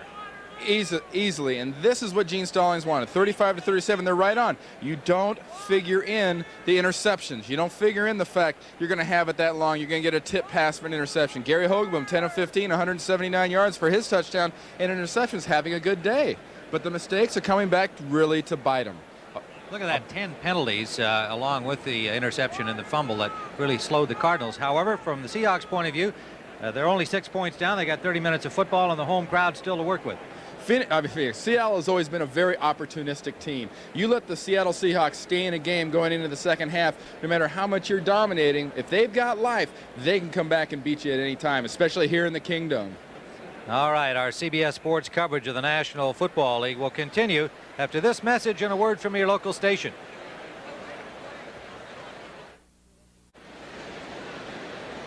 Tim Ryan with Randy Cross at the Kingdome in Seattle, where the Phoenix Cardinals have a 6-point lead as we begin the second half. Chuck Knox, at least only 6 points down, Randy, has the opportunity to stay with the game plan that he brought in, unlike last week when they got way behind Philadelphia. Exactly, and he's also got the ball here starting off in the second half. It's best case scenario for him. He can get Dave Craig and the offense right out on the field. Al Del Greco's kickoff, taken by the rookie Harris at the 2-yard line. Elroy Harris. And a flag. We have had a whole lot of flags. As he got to the 19-yard line, Garth Jacks made the hit. Darth Jacks? Garth Jacks? Maybe it's Darth. Looks like yeah, Darth right, Jacks. Yeah, he does. Holding number 52 on the return. That is M.L. Johnson, linebacker, who was charged with holding on the return. That can be a real momentum killer to start off a second half. You expect to get the ball on the 20, 25-yard line. All of a sudden now, bam, you're starting from the 10. At least they're at home. They don't have to deal with the noise factor here in the Kingdome. Dave Craig will try to get the Seahawks offense that they had planned for this game underway. They're down only by 6. That blocked point after, looking bigger every minute as the game goes by, and we're just underway in the second half. From the I formation, Warner got it out to the 13, and Kurt Warner didn't want to talk about his injured knee. The knee he had operated on previously, had to have a scope on it just a few weeks ago, and just flat out said he'd rather not talk about it, and I think that's because he doesn't want to think about it himself. He says it feels good, and he wants to be a hard slashing runner without having any of that in his mind. I can tell you from personal experience, there's John Becker, offensive coordinator from Seattle. I can tell you from personal experience, you get an injury like that, you don't want to hear about it. You think about it enough. You know your leg hurts you. You don't need to hear from a reporter every day. So a 4-yard pickup for Warner, and Craig will throw. Deep drop. In and out of the hands of Lewis Clark. It may be that Cedric Mack got a hand on the ball just as it arrived, number 47. But we've seen 2 go through the fingertips of Lewis Clark, and he is the man trying to fill the shoes of Steve Largent. I'm sure he knows he can't fill Largent's shoes, but he's got to play his position. Lewis Clark just runs across a little post pattern here. and he just misses. He just pretty much misses the ball. It's pretty inexcusable, just like the first. The first one went right through his hands. He just didn't adjust properly to the ball. Yep, the replay would indicate that, Randy. It didn't look like Mack was able to get a hand on it. So it is third down. 4 wide receivers.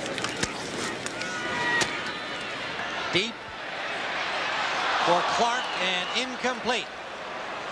On the coverage, Tim McDonald, the safety. And Clark hurt as he went out of bounds in an attempt to catch the ball, holding his left knee. Now the Seahawks can ill afford this injury, as they're already undermanned with a loss of Largent at wide receiver. They just now today activated number 88 Willie Boyer off the developmental squad. So you don't want to see this happen to anybody. Lewis Clark, especially here on this turf, great play by Tim McDonald, knocks the ball away. You can just catch your leg. When you get on this AstroTurf, just a little tweak of your leg can do a lot of things to your body. Rodriguez just gets it away from the 2-yard line. And it goes out of bounds inside Seahawk territory at the 41-yard line. This is not how Chuck Knox had it scripted in the locker room to come out and attack this Phoenix team. You know, Rodriguez last year against the 49ers in the preseason had a 3-yard punt. He punted it up in the air. It caught on the infield, bit back about 25, 30 yards. Well, he's been punting well in the preseason, and last week, as we see Lewis Clark getting attention on the sideline. But that was a 28-yarder from Rodriguez. So Phoenix has the football. First down at the 41 of Seattle. Mitchell. Hard hit at the corner. Second effort got him about 4. He was met by Glasgow and Jacob Green. Nesby Glasgow picked up right about where he was in the first half, coming up on these runs and filling well against Stump Mitchell and the Cardinals. But if this is what Phoenix would like to do right here, they're close enough to be very, very patient. They don't have to go for a home run right away. They can pound this defense and probe it a little bit and see how far off the ball these Seahawks are going to play. If they're going to be off the ball as far as they are right now at 7-8 yards, you got to throw it to the wide receivers. Mitchell out rushing the Seattle team so far. This time it's Ron Wolfley, number 24, for a first down. The fans aren't too crazy about that, and they notice the fact that Ron Wolfley's not a running back that's going to make too many people miss. I mean, in fact, Ron Wolfley, being the kind of guy he is, he might go after him. Look at, you won't see a Kingdome crowd quite this quiet. And they're mostly back onto the field, and Bosworth leaving the field here with an arm injury, going to go to the trainer or the equipment man to have a little something looked at. He got kind of a mixed response from the crowd when he went off, too. First down. Quick flare out to Roy Green, and good job on him by Melvin Jenkins. Got about a 4-yard gain on it. But again, I think the point that you made earlier is that they're not really playing right up here and challenging on any bump and run.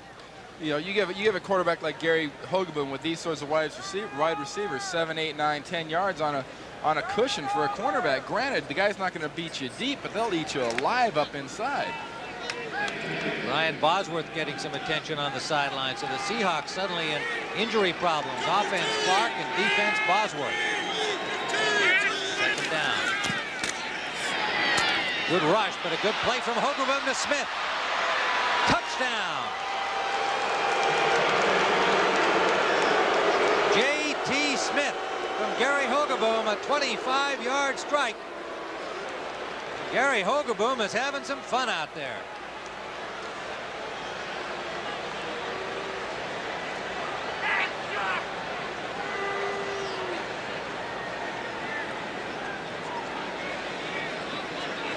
J.T. Smith and Roy Green won't be talking about retirement anytime soon. They're getting younger legs as this game goes on.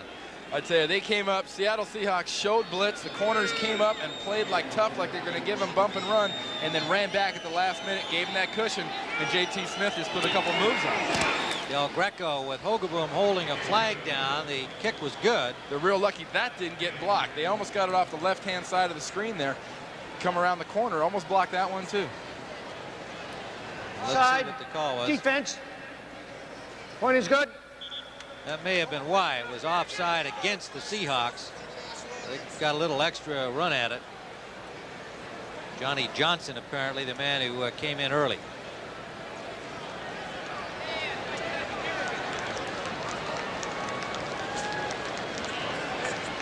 Well, some discussion down there by the officials. Disregard the foul.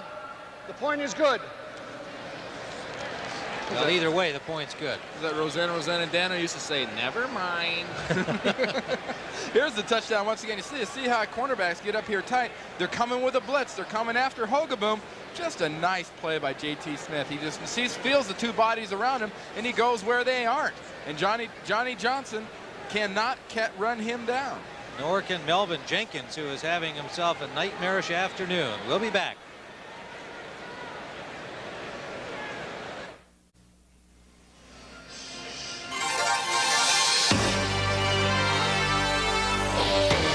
A beautiful look at the Emerald City and Puget Sound. We're in the city of Seattle at the Kingdome, where the Cardinals lead the Seattle Seahawks 20-7 here in the third period. Tim Ryan with Randy Cross, and we watched the Seahawks trying to get it started here, starting only 6 points down. First Bosworth went off, and then Lewis Clark went off injured. And then suddenly a short punt of 28 yards, giving Phoenix an opportunity to score again, and score they did. Hogaboom to J.T. Smith from 25 yards out. Well, now perhaps the Seahawks have to go out of the game plan, start to throw the ball a little bit more like last week against the Eagles. Return out to the 26-yard line, the 22-yard line by James Jefferson, and yet another flag down on the kickoff return and a preliminary holding signal against Seattle. So once more, Randy, the Seahawks set themselves back. They've kind of picked up the slack for the Cardinals not getting the penalties. Holding, number 91 on the return, first down. You can't keep getting these penalties as Seattle did. Phoenix did it in the first half. But I tell you, the story so far, what we've had, has got to be Roy Green and J.T. Smith. They've had one of those afternoons. They had great weeks last week, and these two guys are killed. These three guys. There's Gary Hogaboom, number 5, just walking out of the screen. They are killing this Seattle Seahawks defense, and they're being played off of. They love this kind of a day. Last week, between them, 12 catches, 155 yards. So far today, 10 catches, 184 yards. For a first down, Seattle out over the 30-yard line to the 31. That gets a rise out of the crowd. 12th man, the crowd here in Seattle, a very important part of this team's success, and they haven't had much to cheer about so far.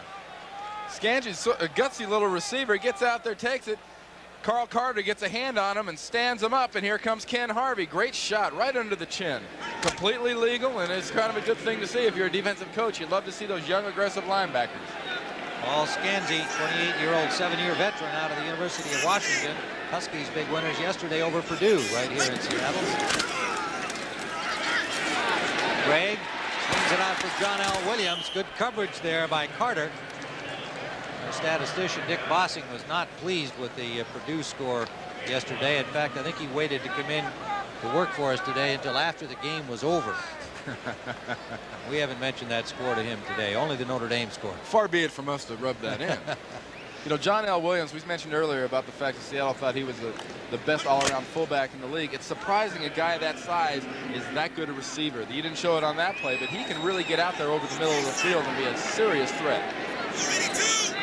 Second down, 8. From the pro set, a straight drop from Craig, and he's got his man, Blades. First down, Seattle. Into Phoenix territory at the 46-yard line. That's great to see a quarterback run down there, give the guy a high five, slap him on the helmet. Offensive linemen see things like that happen. They get excited.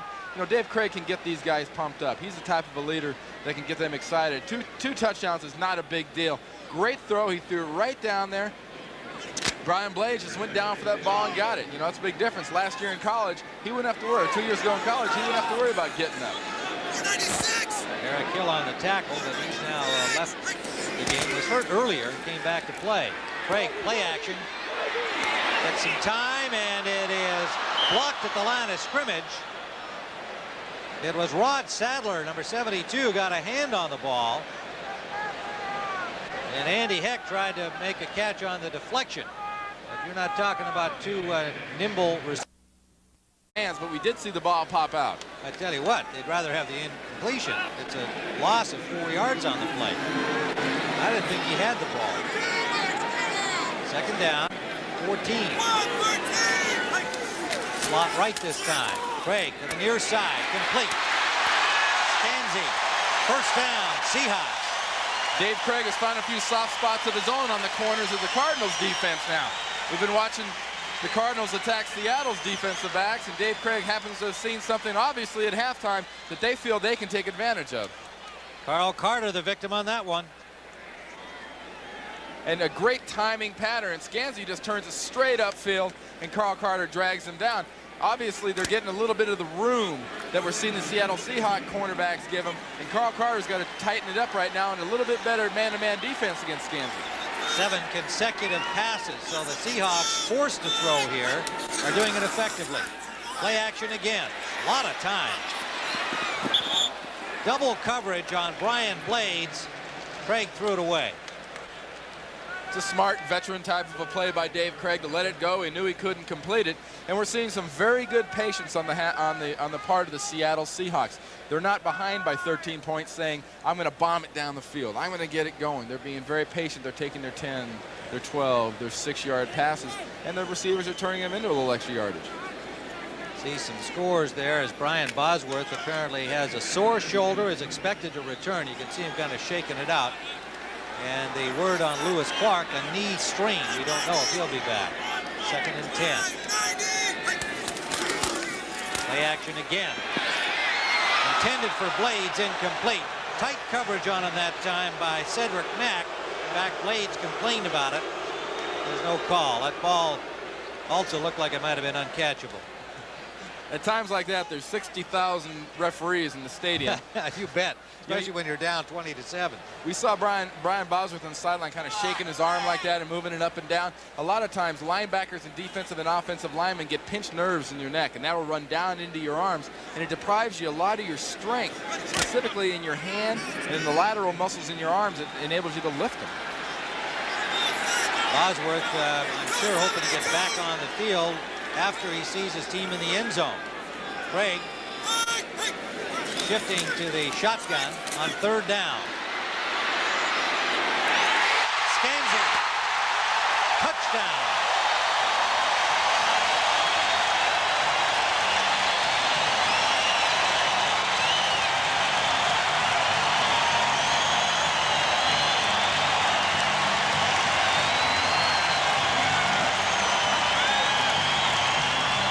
Say what you will about David Craig. He is a winner. He makes things happen. And he didn't become one of the highest rated quarterbacks in the history of the NFL just by happening to be up in this offense and doing adequately well.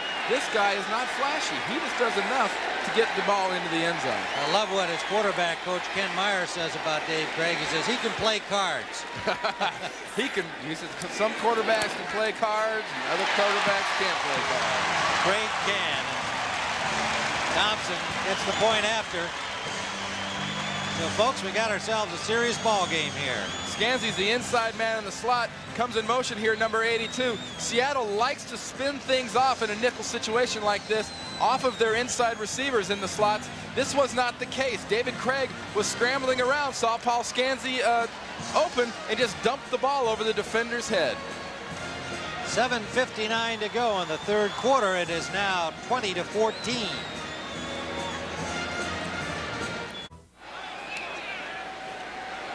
Tim Ryan with former Pro Bowl 49er Randy Cross, and we've just watched the Seahawks close the gap. 20-14 now, the Phoenix lead. Thompson will kick it off. Seattle to our right in their home blue. Cardinals to our left in white. They led early 13-0 in this game. High short kickoff at the 10. Ernie Jones slips through to the 26-yard line of Phoenix. And the hot Hogaboom brings on the offense. Elroy Harris making the tackle for the Seahawks on the kickoff return. Hogeboom 12 of 17, 208 yards and 2 touchdowns. And you can see him talking to his guys there. He's not giving them the play. He's saying, come on, let's get some more points. We can move the ball. I'm sure it's words to that effect. It has to be. You know, this is the team looking to him for the leadership. It's been Neil Lomax for a lot of years. Gary Hogeboom has to assert himself. The crowd alive. Mitchell bursts through. His initial start, Randy's got to be one of the best in football. For the first 2 or 3 steps, he's as quick as anybody. I don't care. Eric Dickerson, Roger Craig, pick a back. He's the guy that gets off the blocks, and it gives him an opportunity to get in there and see what's happening. This big offensive line just pushes these guys back. Great block by Pete right there on Joe Nash. He just mushed him. Bosworth and Robinson made the tackle. Mitchell up to 89 yards on the day. 2nd and 3.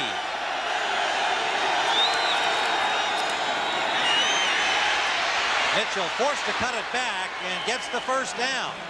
Started wide, brought it back when he saw the traffic out there, and picks up the first down. Mitchell a little slow to get up. Bosworth made the tackle. A little hurt on Mitchell. Now remember, Earl Farrell is on the sidelines with an ankle injury suffered last week. And these Cardinals, who so far have played well despite their many injuries, maybe have suffered another one here. He's got 95 yards on 19 carries, and Mitchell will be headed to the sidelines.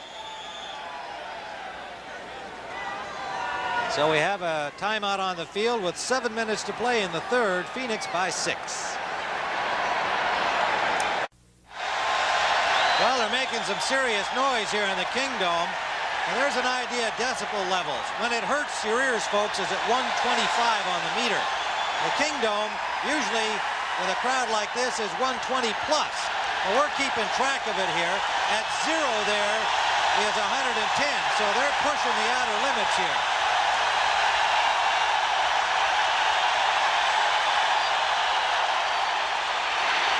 J.T. Smith trying to quiet them down. Picks up 6 to the 45. Jenkins on the coverage made the tackle, number 24. Now here's what happens under the new rule imposed this year. If the home crowd gets out of hand, and this most of the time will happen down near the goal line, at risk a loss of timeout to the defensive team, and ultimately the possibility of losing 5 yards. 2nd down and 5. Quick flare to Smith. Hit immediately as Jenkins tightens it up over there. 2 consecutive plays. Gain of about 3 for an NFL update. Let's go to Brent Musburger in New York.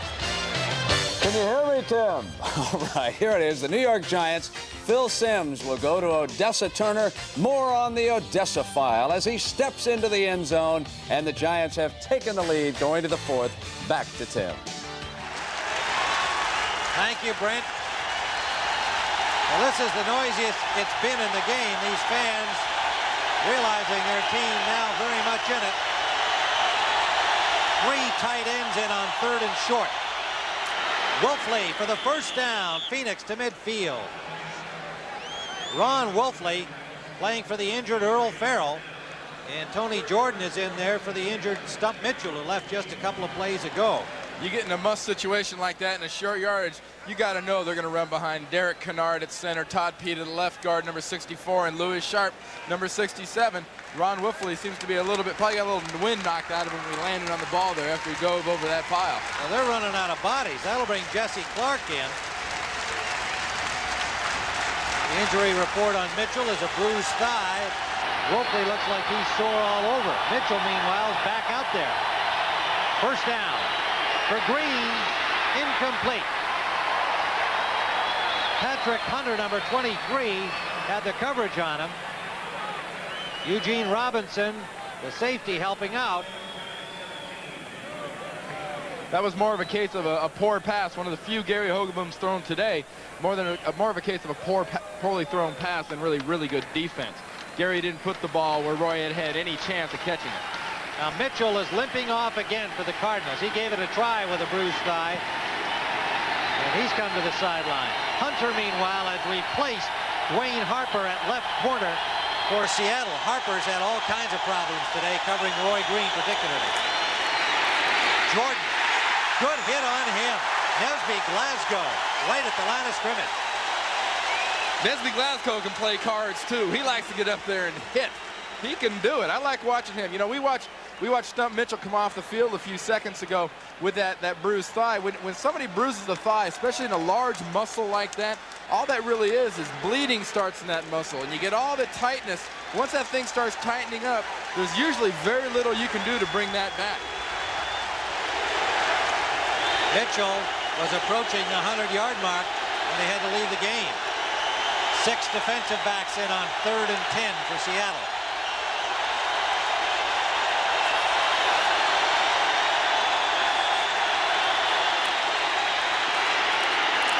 Hogeboom complete to Smith for the first down, and a flag thrown. That was a clutch pass and catch from Hogeboom to J.T. Smith. Now they had to come out of their shotgun, presumably because of the noise. Defensive pass interference, number 29, first down at the spot. Great cool on the part of Gary Hogeboom. Comes back, he's getting good pressure. They're coming after him, they're coming upfield. He stands right in there and fires that ball over to Roy Green. And you just see Harper come in right before the catch.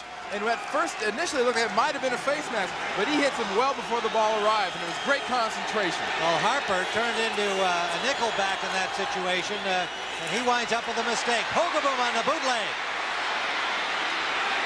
First down, Phoenix to the 25-yard line. After that last catch, J.T. Smith's up to 104 yards. You know, Gary Hogeboom, you love to see a quarterback be fiery, go out on the bootleg and run. But for those of you to remember, a couple of years ago, down in Miami against the Dolphins, Gary Hogeboom was scrambling on a long run of maybe 20, 30 yards and was slammed on the sideline, separated his shoulder. He missed the rest of that year, so I'm sure Gene Stallings would not like to see him do that on a regular basis. What a day Hogeboom is having, along with his receivers, Smith and Green. 31-year-old veteran, Gary Hogeboom. This is Jordan for a couple. Como, the linebacker, coming up to help. Tony Jordan, number 32. Wolfley's injury report, a shoulder. Don't know whether he'll be back. This is a banged-up Cardinals team with a very intense effort that they're giving here in this football game. They have every excuse not to play well today. They haven't taken any of the excuses. They're playing a good, emotional, physical game. They're making a few mistakes, but they're not letting that really hold them back either. They're on the way for more points now. How about opening on the road your first 3 games of the year? Second and almost 9. Hogeboom, good protection again to Ewald. Good hit on him immediately from Glasgow. He picked up about 4. Now let's take a quick look at the action that preceded us on the NFL on CBS today. This was the thriller today. Philadelphia coming from way back to pull it out. Look at the numbers on Cunningham. Atlanta over Dallas. The Cowboys take their second loss under Jimmy Johnson. Cleveland, their second win, beating the Jets. Cincinnati bouncing back from last week, beating up on the Steelers, who've lost 2. And Kansas City over the Raiders. Miami, mild upset over New England. And Green Bay, a big upset over the Saints by a point. Minnesota, Chicago. We'll get you that one again. 3rd down and 5. That is Jesse Clark blasting through to the 10-yard line for a first down, Cardinals. The Cardinals caught the Seahawks that time in an overshifted 3-4. By that, I mean they take the outside linebacker, move him in over the tackle. You see 97, Porter. Jacob Green, great block back by Kennard, number 70. Gets Jacob Green going backwards. Oh, that's nice. You love to see that as a coach. You open up huge gaping holes like that for your running backs. Makes your running backs look good, too. But look at the size of that line and the job they're doing. The first guy you mentioned was the center. I noticed that. Kennard was obviously responsible for that big hole. This is Clark again down to the 5-yard line. Here's the 3rd string fullback who was cut and re-signed. And he's out there going well. Number 34, Jesse Clark. The Cardinals are mixing this up very well. They're following right along with Gene Stallings' game plan. He wants to have control of the ball. They're running the ball effectively. They're throwing it judiciously. They're not going crazy trying to go downfield. They're taking what they're being offered. Saw the scores of other games still in progress along with ours. The Rams on top. Tampa Bay leading the 49ers. Your old club by 3 in the third. Oh, no. Second down. Jordan, good defensive pursuit by the Seahawks. The charge led inside by Johnson, number 52, the linebacker, and Jacob Green, number 79, and Glasgow mopped up. When you're not a big physical defense, you've got to be good at a couple things. You got to have good quickness, and you've got to have real good lateral pursuit. And this is a good example of the lateral pursuit of the Seattle Seahawks. Great play forced by Nesby Glasgow, number 22. He comes, spins around off the block, still gets in there. Wyman gets a piece. 2-3 more guys. Darren Como grabs him, throws him to the ground. Good example of near the goal line defense. They're scraping, they're hitting. Stopped him at the 6. It'll leave a third down as we completed 3/4 of play at the Kingdome. And it's going to go to the distance here, folks. 20-14, Phoenix on top.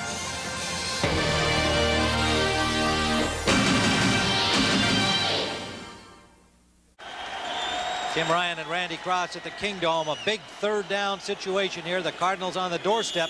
The story of the game illustrated on the scoreboard. 22 first downs, Randy, by the Cardinals, but they led early 13-0. Looked like they would roll. Here they are in a 6-point game. And just like Gene Stallings, 27 minutes, 13 seconds of possession. They're almost 8 minutes in this drive, and they're not done yet. Big situation, obviously, for Seattle. Down by 6, they got to stop him here. Green, touchdown. They will not stop him. Almost routine Hogaboom to Green. Check that noise meter now. It's getting awful quiet here in the Kingdome. Boy, oh boy. Great execution by Gary Hogaboom in this offense. He and J.T. Smith and Roy Green are clicking. You know, you get into this situation, coaches love to use motion offensively. Here's Roy Green, 81, coming at your screen. He's on the move. He's running. It makes sense. Somebody trying to cover him is going from a standstill start. You're not going to stay with him one-on-one when he's got a running start at you. It's an amazing thing. Roy Green, another touchdown, following up on another great day last week, having a fine one today. Del Greco for the point after. He's got it. And the crippled Phoenix Cardinals have widened their lead. 27-14, 14:52 to play. Tim Ryan with Randy Cross at the Kingdome, where the Phoenix Cardinals, trying to win their second game in 2 starts in this NFL season, are looking very good right now. 27-14. Next week they'll be in New York. Before they return home, they will have played 3 games on the road. And hoping for 2 out of 3, things are looking pretty good for them, having beat Detroit last week. On the return, this is James Jefferson.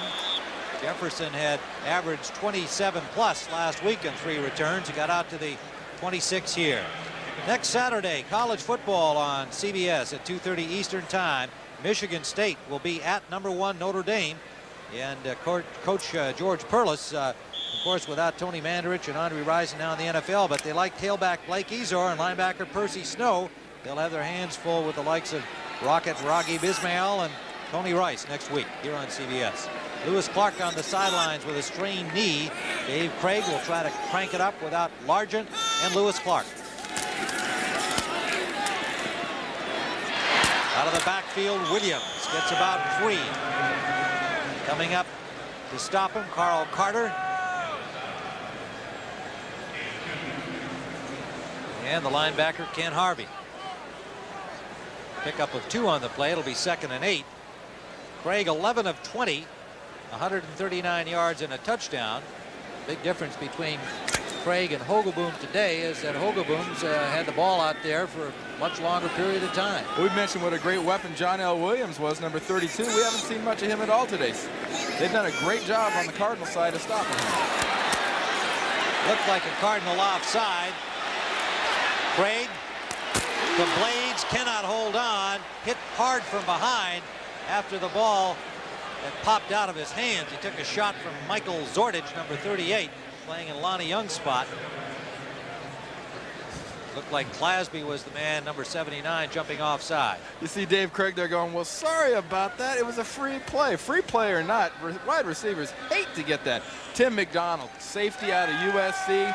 Long tradition of this. Dennis Smith at Denver. Ronnie Lott with the 49ers. Those guys love to hit, and they're turning that way down at USC. Blades was the recipient of the punishment. Penalty against the Cardinals marches it out to the 32-yard line.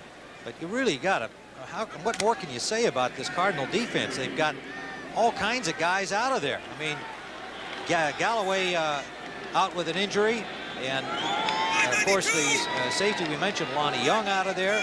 They're playing a rookie at middle linebacker, Eric Hill. Sadler back playing with a bad knee. John L. Williams rips for the Seahawks first down to the 37-yard line. Jim Waller, the rookie who was in that right tackle spot, made the tackle there. You know, but Dave Craig, on the other hand, Craig has not had a bad day leading this Seattle Seahawks football team. He's been very effective. He had very little to work with really early in the game. He started on his own 11. He started on his own 10. He's very quietly but effectively, I think, leading this Seahawks team. They're by no means out of this ball game, down by only 9 points. 13-22 to play in the game. And the pass intended for Robert Tyler, the first-year tight end, incomplete. Zordich on the coverage. Sorry about that. Down by 13 points. Yeah, that's a little different. They need 2 TDs, obviously, to get themselves back in this. But 13 minutes is still a long time, Randy. You know, Tim McDonald said Zordich, he's a strong safety, playing free safety. Tim McDonald takes the signals in from the sideline. He's the one that's going to do the checkoffs if the offense shows him something different. It's a real load on Tim McDonald today, and it's a credit to the job that he's done. They've been very effective so far. 2nd and 10, Seattle. Brian Blades, first down, Seahawks in Phoenix territory at the 45. Carl Carter and Eric Hill on the tackle. You know, the Seahawks within the confines of this stadium have always played well. If they had a problem, it was usually on the road. Here you see Seattle 30-10 over the last 5 years. But over the same 5-year period, they've been 18-22 on the road. So obviously they're tough as heck to beat here within this kingdom. Now Brian Blades goes limping to the sideline. Seahawks receiving corps having difficulty. Craig takes off and dives for the first down. He can play cards. He can pass and he can run. You know, the main reason a team like this is this hard to beat in this stadium, it is a dome. The crowd gets into the game, and when the crowd is behind you as a home team, you love it. You play harder, you do a little bit extra, and this crowd can actually get more effort out of the football team, and Chuck Knox there knows that. He uses this stadium as a real tool for his team. Craig rushed 3 times now for 21 yards. 1 setback. First down at the 35-yard line of Phoenix. Craig sideliner, diving grab by Scanzi, coming back well to a low thrown ball. Pickup of about 9. We said it last time, they were doing the same thing, driving down the field on the Cardinals. They're showing great patience. 11.5 minutes to go right now. Scanzi's getting that cushion that the Cardinal receivers are getting. You can't give that to a receiver in the NFL. He just pushes the guy off. He's not within 8 yards by the time he catches this ball. How much of that do you think has to do with their lead? Would they be playing tighter in a different situation in the score? I seriously would not think so. I think coaches go into the game with certain game plans, and this is part of their game plan at this part of the game. On 2nd and 2, the Cardinals stack them up. Clasby and the linebacker Anthony Bell. Shutting down Warner.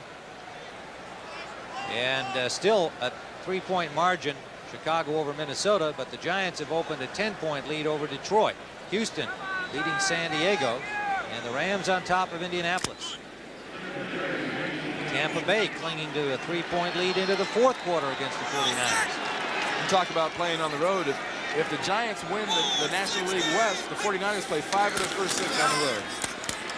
That's blocked at the line of scrimmage. Craig tried to slip it up a passing lane that just closed up on him. Jim Waller, the rookie from UCLA, their number 5 choice this year, batted that down. Waller's not short on confidence. You read the clips coming out of Phoenix and you talk to him. He loves to play football. Look, he's got that blue stuff all over his helmet. He's been looking for helmets to bang into. He wants to come out of this looking and feeling like he's played a football game. Yeah, he's picked up a little Seahawk blue on his hat there, hasn't he? He's been banging it against one of these blue benches. Either that or he's been hitting a lot of people. 4th down, the Seahawks will go for it. They need nearly 3 yards. Craig under pressure. Complete. 1st down. Brian Blades. You're seeing Dave Krieg do what Dave Krieg does best. He leads this team with emotion and athletic ability. He scrambles out to the left, but the key here is Brian Blades. Brian Blades pushes the defensive back off. He sees his quarterback's in trouble. He comes back towards him. That's one of the cardinal rules of being a receiver. You always come back to your quarterback when he's in trouble. Here's Craig. Freddie Joe Nunn gives him a little pressure. Sadler gets held a little bit right there. Great job by Craig. Roland Mitchell, number 25, the man who was victimized by Blades. 1st down, Seahawks. On play action. Quickly out to the tight end, Tyler, who picks up about 4. They're cute. Mack made the tackle. 10 minutes to play, regulation time, and ticking away, 27-14. The Phoenix lead. You can see Craig looks a little out of breath. He's had to scramble, run, throw, but he's got his team down there at the 12-yard line of Phoenix. Plus that adrenaline's pumping. He's got to be excited about this kind of a game. It's a great football game. One setback is Williams, 2nd and 7.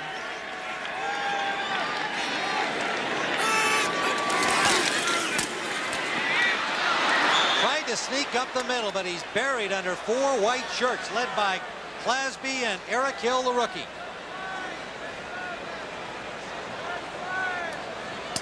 Everything just sort of collapsed on him that time. He looked like he felt like he had somewhere to go, but he really didn't. A great job by the Phoenix defensive backs. He didn't have anywhere to throw it. He figured I'll duck up right here behind Brian Millard, but they weren't having any of it. It was a nice job by the rush there. That's where you see the defensive linemen filling the lanes. They did that so well, he didn't really have anywhere to throw the ball. To throw it away, he did have to throw it way up over the defensive lineman, obviously into the stands. So it's a 3rd down. And what a big play this is. And Craig didn't like what he saw. He'll take a timeout. They've simply got to move the ball here, get it into the end zone. So Craig is going to consult with the offensive staff. 8:56 to go. 27-14 Phoenix. Back here at the Kingdome, our game summary shows that in the 3rd down conversion department, which is very much at stake right now, Phoenix 8 of 9. That's great for Hogaboom. Seattle 2 of 8. Green and Smith, the old receivers, have had themselves quite a day, and Phoenix leads 27-14. And Randy talking about 3rd downs. The big one is right now for Seattle. Oh, exactly. Chuck Knox, last week they were 2 of 12 against the Eagles. Chuck Knox says we're normally at 40%. I don't care if they're two for 8 going into this. They've got to be 3 of 9. They have got to get this 1st down. Well, they're at the 13-yard line, and they've got 4 wideouts in there. Blades, Tommy Kane, Willie Boyer in his 1st game off the development squad, and Paul Scanzi. Clark on the sidelines with an injury.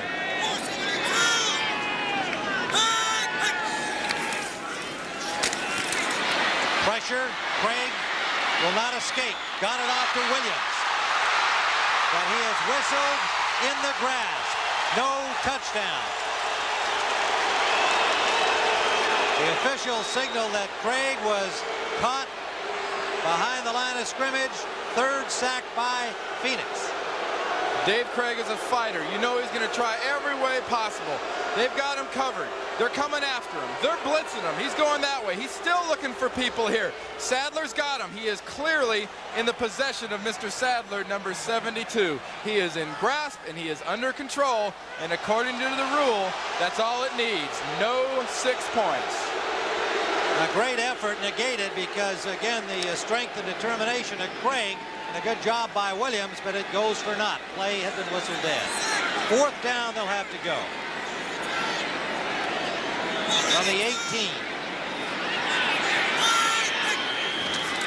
4 wideouts across and whistles everywhere before the ball came up. And they may have used up the clock. Yes, they did. Hey, game. Offense.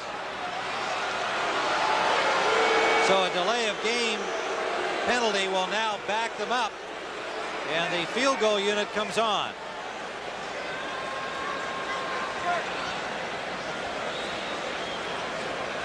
Eight minutes and 17 seconds left. 4th and 18. This is a good move by Chuck Knox. Bring in the kicker. Take your 3 points. It'll put you down by only 10 points with this much time left. The Seahawks have plenty of time. There's Becker, Dave Craig conferring there, and Chuck Knox. You know, Dave Craig and John Becker have had a good relationship. Obviously, you saw little arguments going on. They've both got their own opinions. Thompson connects with a 39-yard field goal, and there is still 7:55 to play. 10 points the margin here at the Kingdome. Tim Ryan and Randy Cross watching Norm Thompson, who just kicked a field goal to reduce the margin to 10.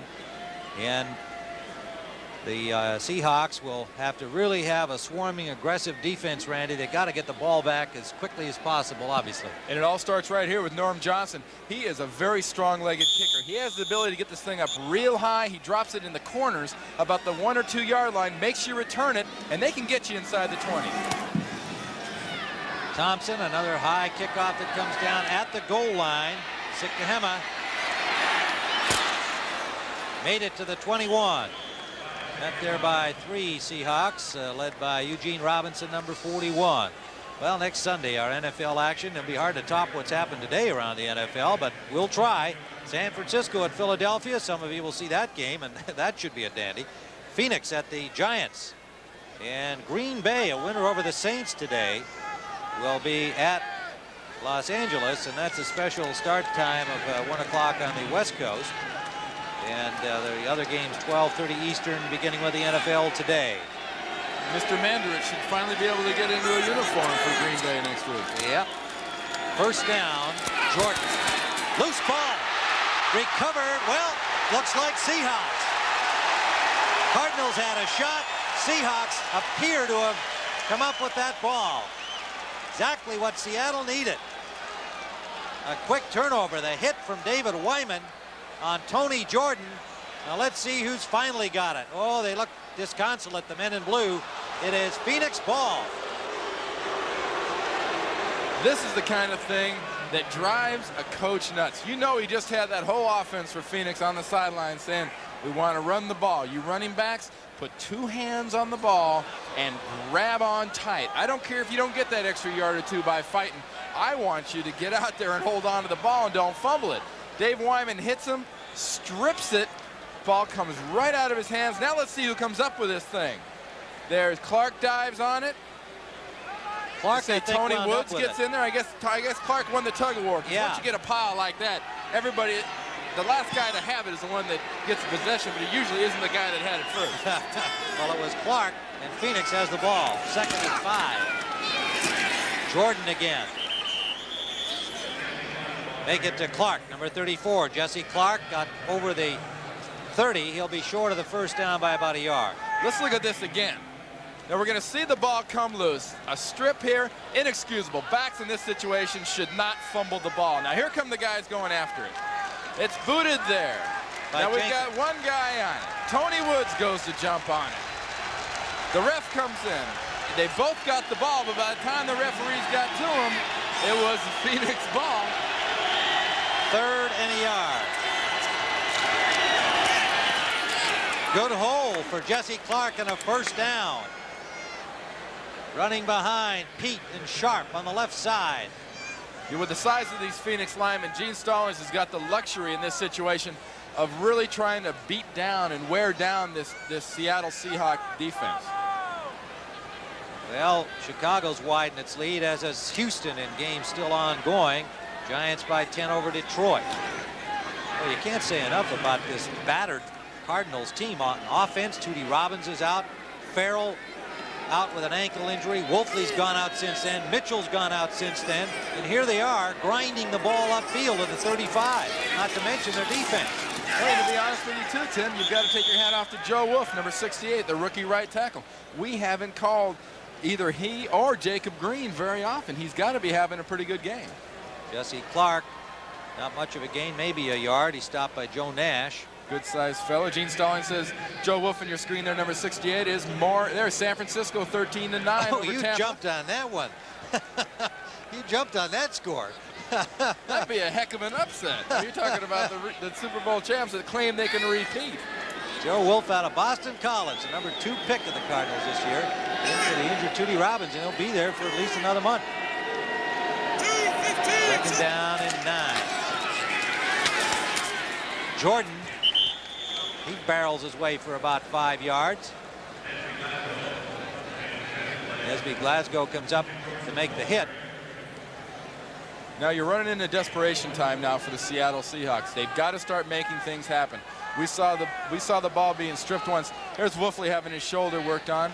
Obviously he got banged up a little bit worse than we had thought when he jumped over the pile on that short yardage situation back earlier. Third down and 5 for the Cardinals at their own 41. So a huge defensive situation for Seattle here.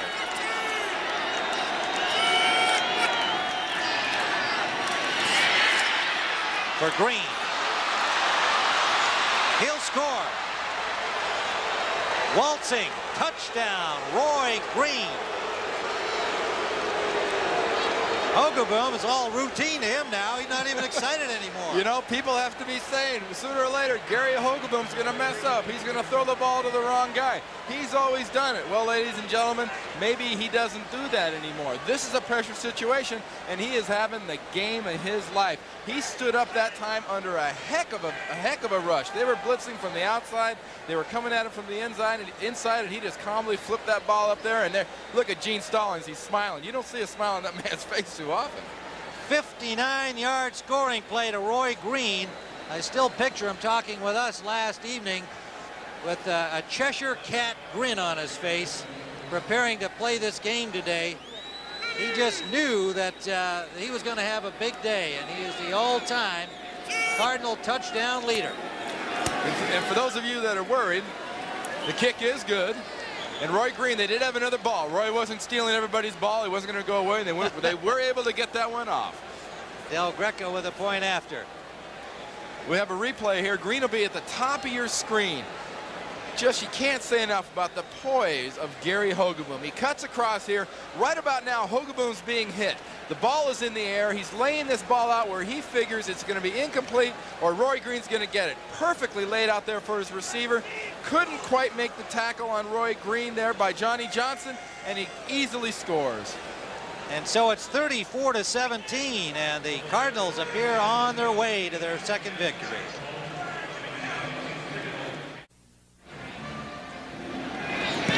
Cardinals kick it off, leading 34-17.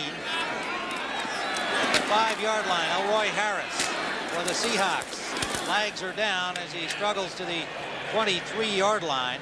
Roy Green's third touchdown today. 6 years ago, he had 4 against the Seahawks the last time these two teams met. And that touchdown, the reason he lugged that ball off, of course, was because it moved him ahead of 87 and 5-0. Moved him ahead of Sonny Randall as the all-time touchdown leader of the Cardinals. In just the last 2 games, look at those numbers. Pretty frightening. People talk about Jerry Rice and the impressive numbers that guy can put on the board. Look at this. 14 receptions, 296 yards, and 7 touchdowns. That might be somebody you might want to allow for in your game plan if you're defensive coordinator, don't you think? Boy, you're not kidding. 61 touchdowns in his career. Sonny Randall was, of course, a brilliant receiver. This year's with the Cardinals. But what makes it so special is Roy Green is a great wide receiver, but he has J.T. Smith on the other side who's playing great. You see Roy Green talking upstairs, probably to Neil Lomax, telling him I'd have got you that ball 5 yards sooner. Well, Craig now is passing from the end zone and gets it off to Kane, Tommy Kane, out of Syracuse, out to the 20-yard line. 3:57 to go, and they go into the early hurry up here. Neil Lomax has got to be real pleased with what he's seeing down here. I know frustrated that he can't play with that bad hip of his, but pleased with the results of Gary Hogeboom. Craig intended for Kane, overthrown. It'll be 2nd and 10 from the 20-yard line of Seattle. Roy Green was joking yesterday about, you know, giving Lomax a bad time. You don't get me the ball enough anyway. You get upstairs and you tell him where I'm going to be. You tell Hogeboom to throw me the ball. And I guess Hogeboom's been listening to something Lomax has been saying, because he's laying that ball into his hands beautifully. Well, for Craig, who has not had himself a bad day out here, but a little bit like last week where they got down 13 and had to scramble back uphill. And as you pointed out, that's not their offensive strength. They like to control the ball from the outset, play a conservative style offense. Craig for Blades. Blades makes a good catch at the 42 for a Seahawks first down. They'll stay in that hurry up with 3:29 and counting. 22 and a first down.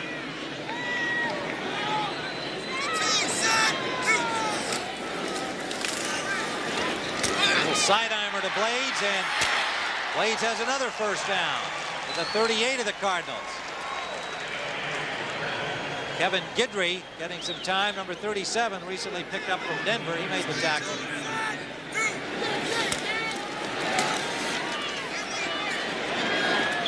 Intended for Blades, incomplete. A flag down back at the line of scrimmage.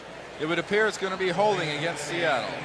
We note Ron Mattis in the game, number 70 at left tackle. The rookie Andy Heck has gone most of the way for Seattle.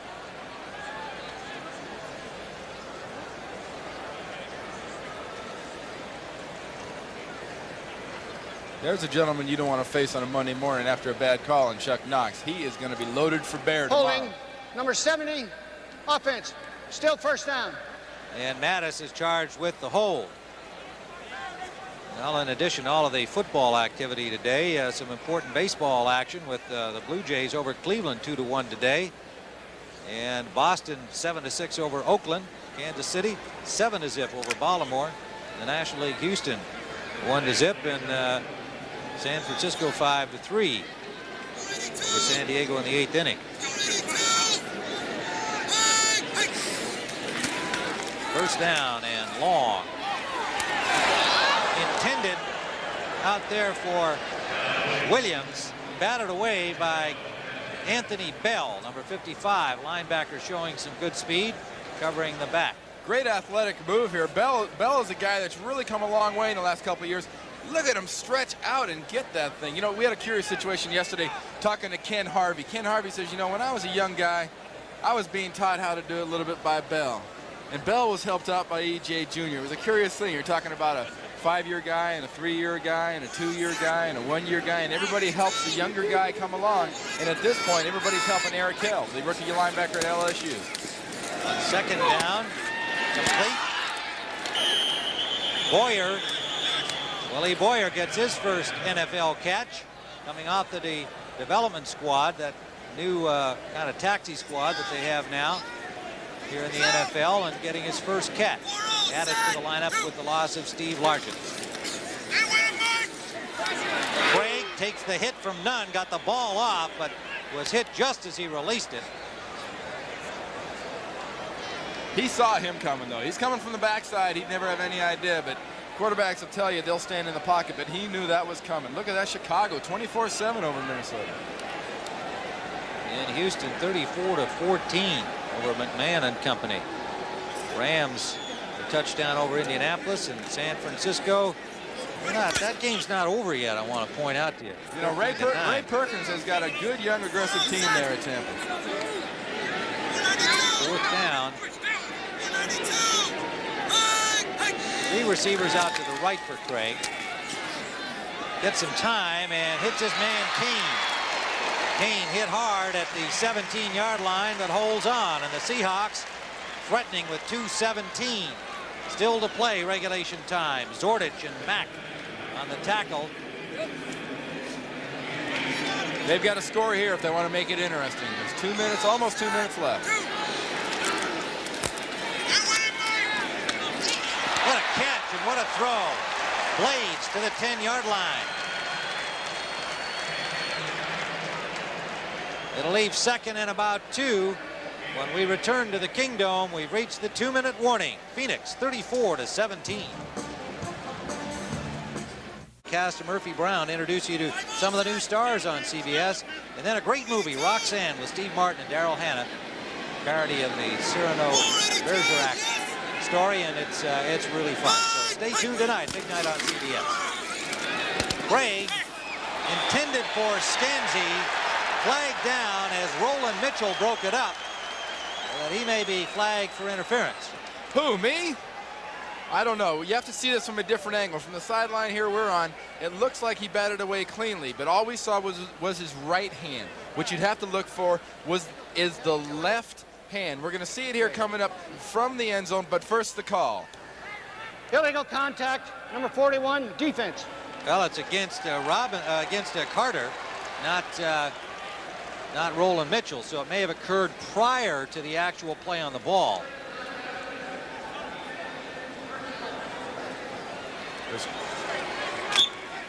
So the ball is now at the 5-yard line. First and goal, and uh-oh, Randy. No comment, huh? The dangers of repeating. 16-13, the Bucks by 3 over the champion 49ers. Craig. Another little side armor and try to get it to Scanzi, incomplete. McDonald put a lick on Scanzi. You don't relax around Tim McDonald, especially down by the goal line.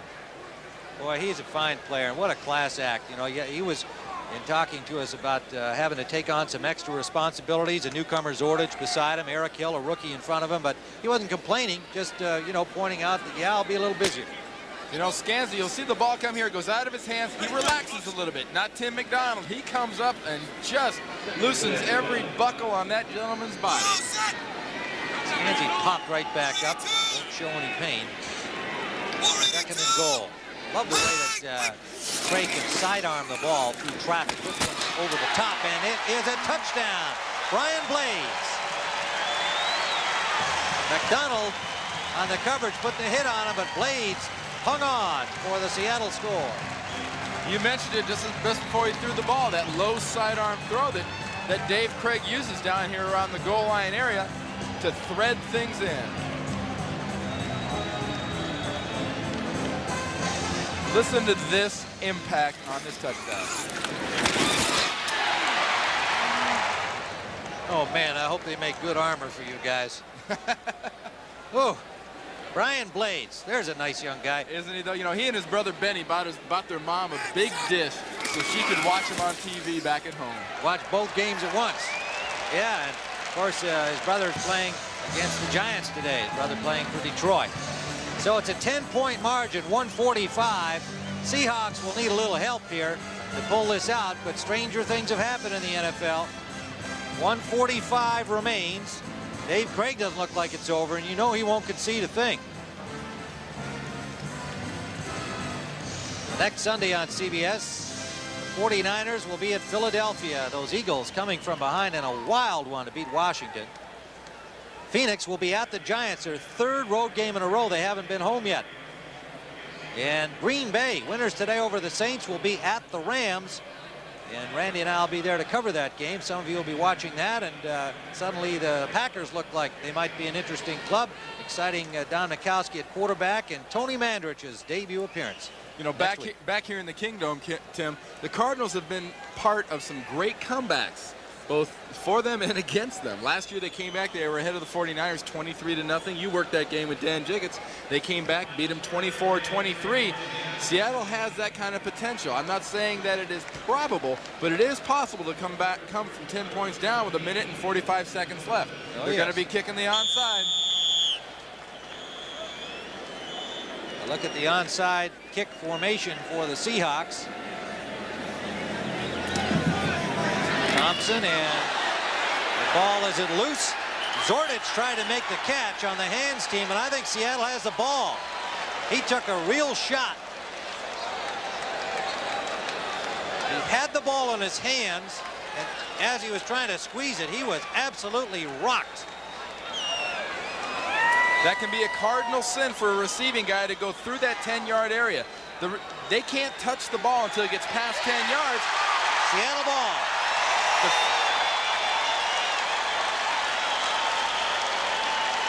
Not sure who came up with it, but it was Zordich who had the ball in his hands and then took a real shot. They kicked the ball from the 35-yard line. They can't touch the ball, they being Seattle, until it gets to the 45-yard line. Now we're going to see Zordich leap across the line and go for it. I'm sorry, that is not Zordich. Yeah, that's Zordich. Is it? Yep, 38. Okay, but leap across the line and get to it. That's a decision the receiving team has to make. Am I going to be standing here and get drilled before the ball gets there? And if I am, I've got to go get it. It's a tough call. It was Alonzo Mitz who collided with Zordich and freed up the ball, and Seattle has it. Well, this will be fun, folks. 1:45 to go. Gray, 24 of 38 passing. Out to Williams. Jay Taylor forced him out of bounds. Rookie from San Jose State.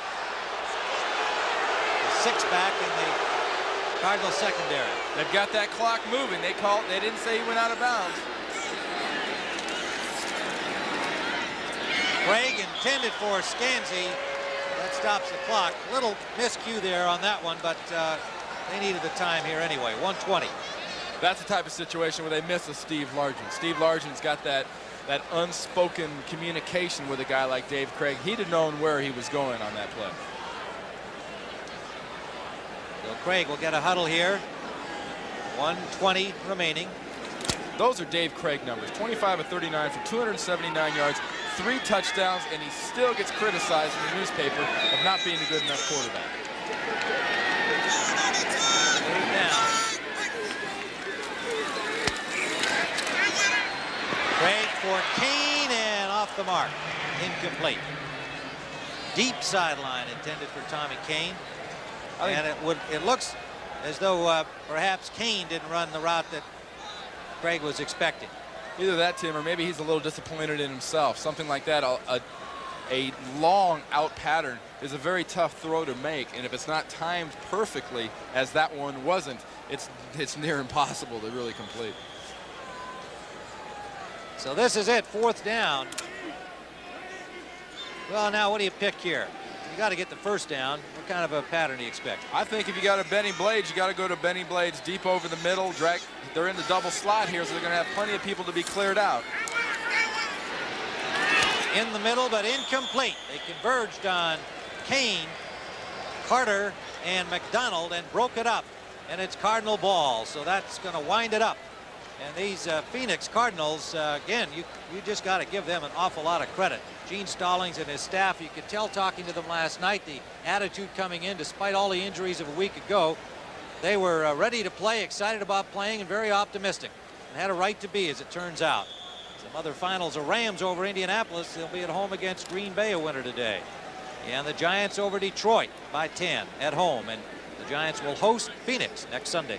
Roy Green told us yesterday, Tim, that their goal was to come off this 3-game road trip at least 2-3. They wanted to win 2 of these 3 games. They felt that would be a real moral victory for them.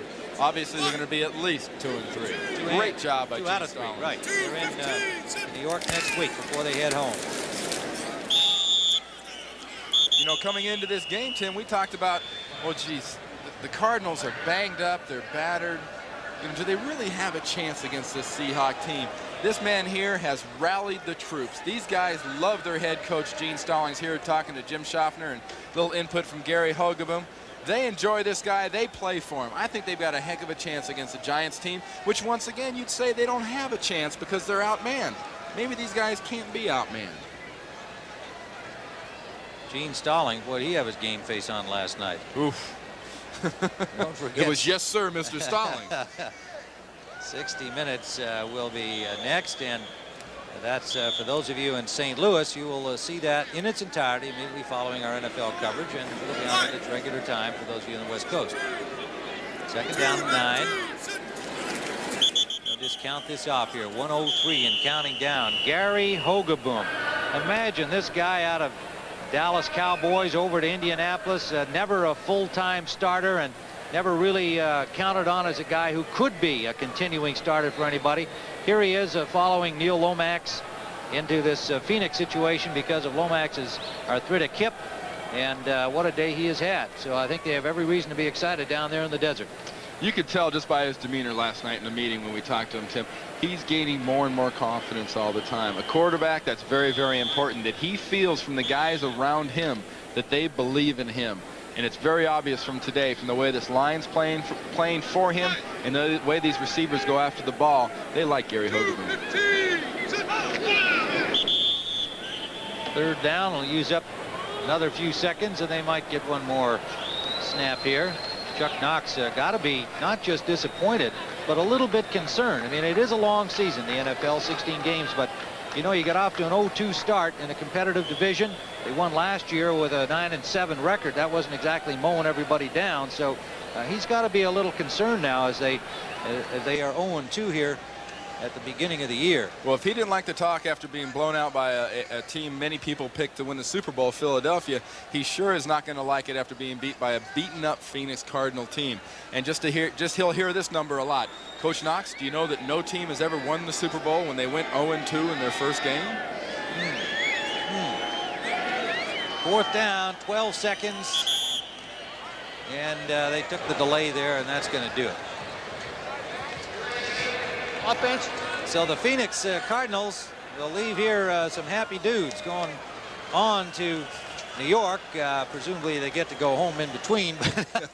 They might let them sleep in their own beds a couple of nights. And there's number one happy dude right there, Gary Hogeboom. They'll be playing football in New York, and that Arizona flag they're wearing on their jerseys this year will be waving proudly when they finally get home, because they'll be going home with a winning record no matter what happens next week in New York.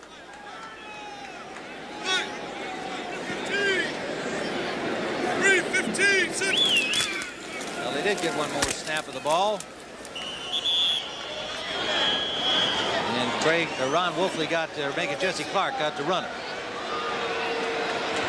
So that's it, a final score. Well, they stopped the clock with 3 seconds. Was that fourth down? It was a change of possession, so actually there's 3 seconds left. How do you concede gracefully in this situation, Randy? I mean, do you forget the whole thing? Right now, Chuck Knox would take those 3 seconds off the clock and get in there and get off the field.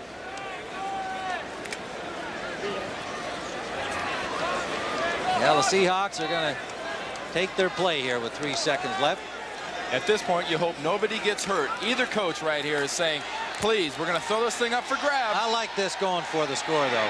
That's good. I like that. It's picked off inside the 5-yard line by McDonald, but the Seahawks went down flinging. And Gene Stallings got to go out of here a very happy football coach. For Randy Cross, this is Tim Ryan saying so long from the Kingdome with a final score: Phoenix 34, Seattle 24. You've been watching CBS Sports coverage of the National Football League from the Kingdome in Seattle, Washington.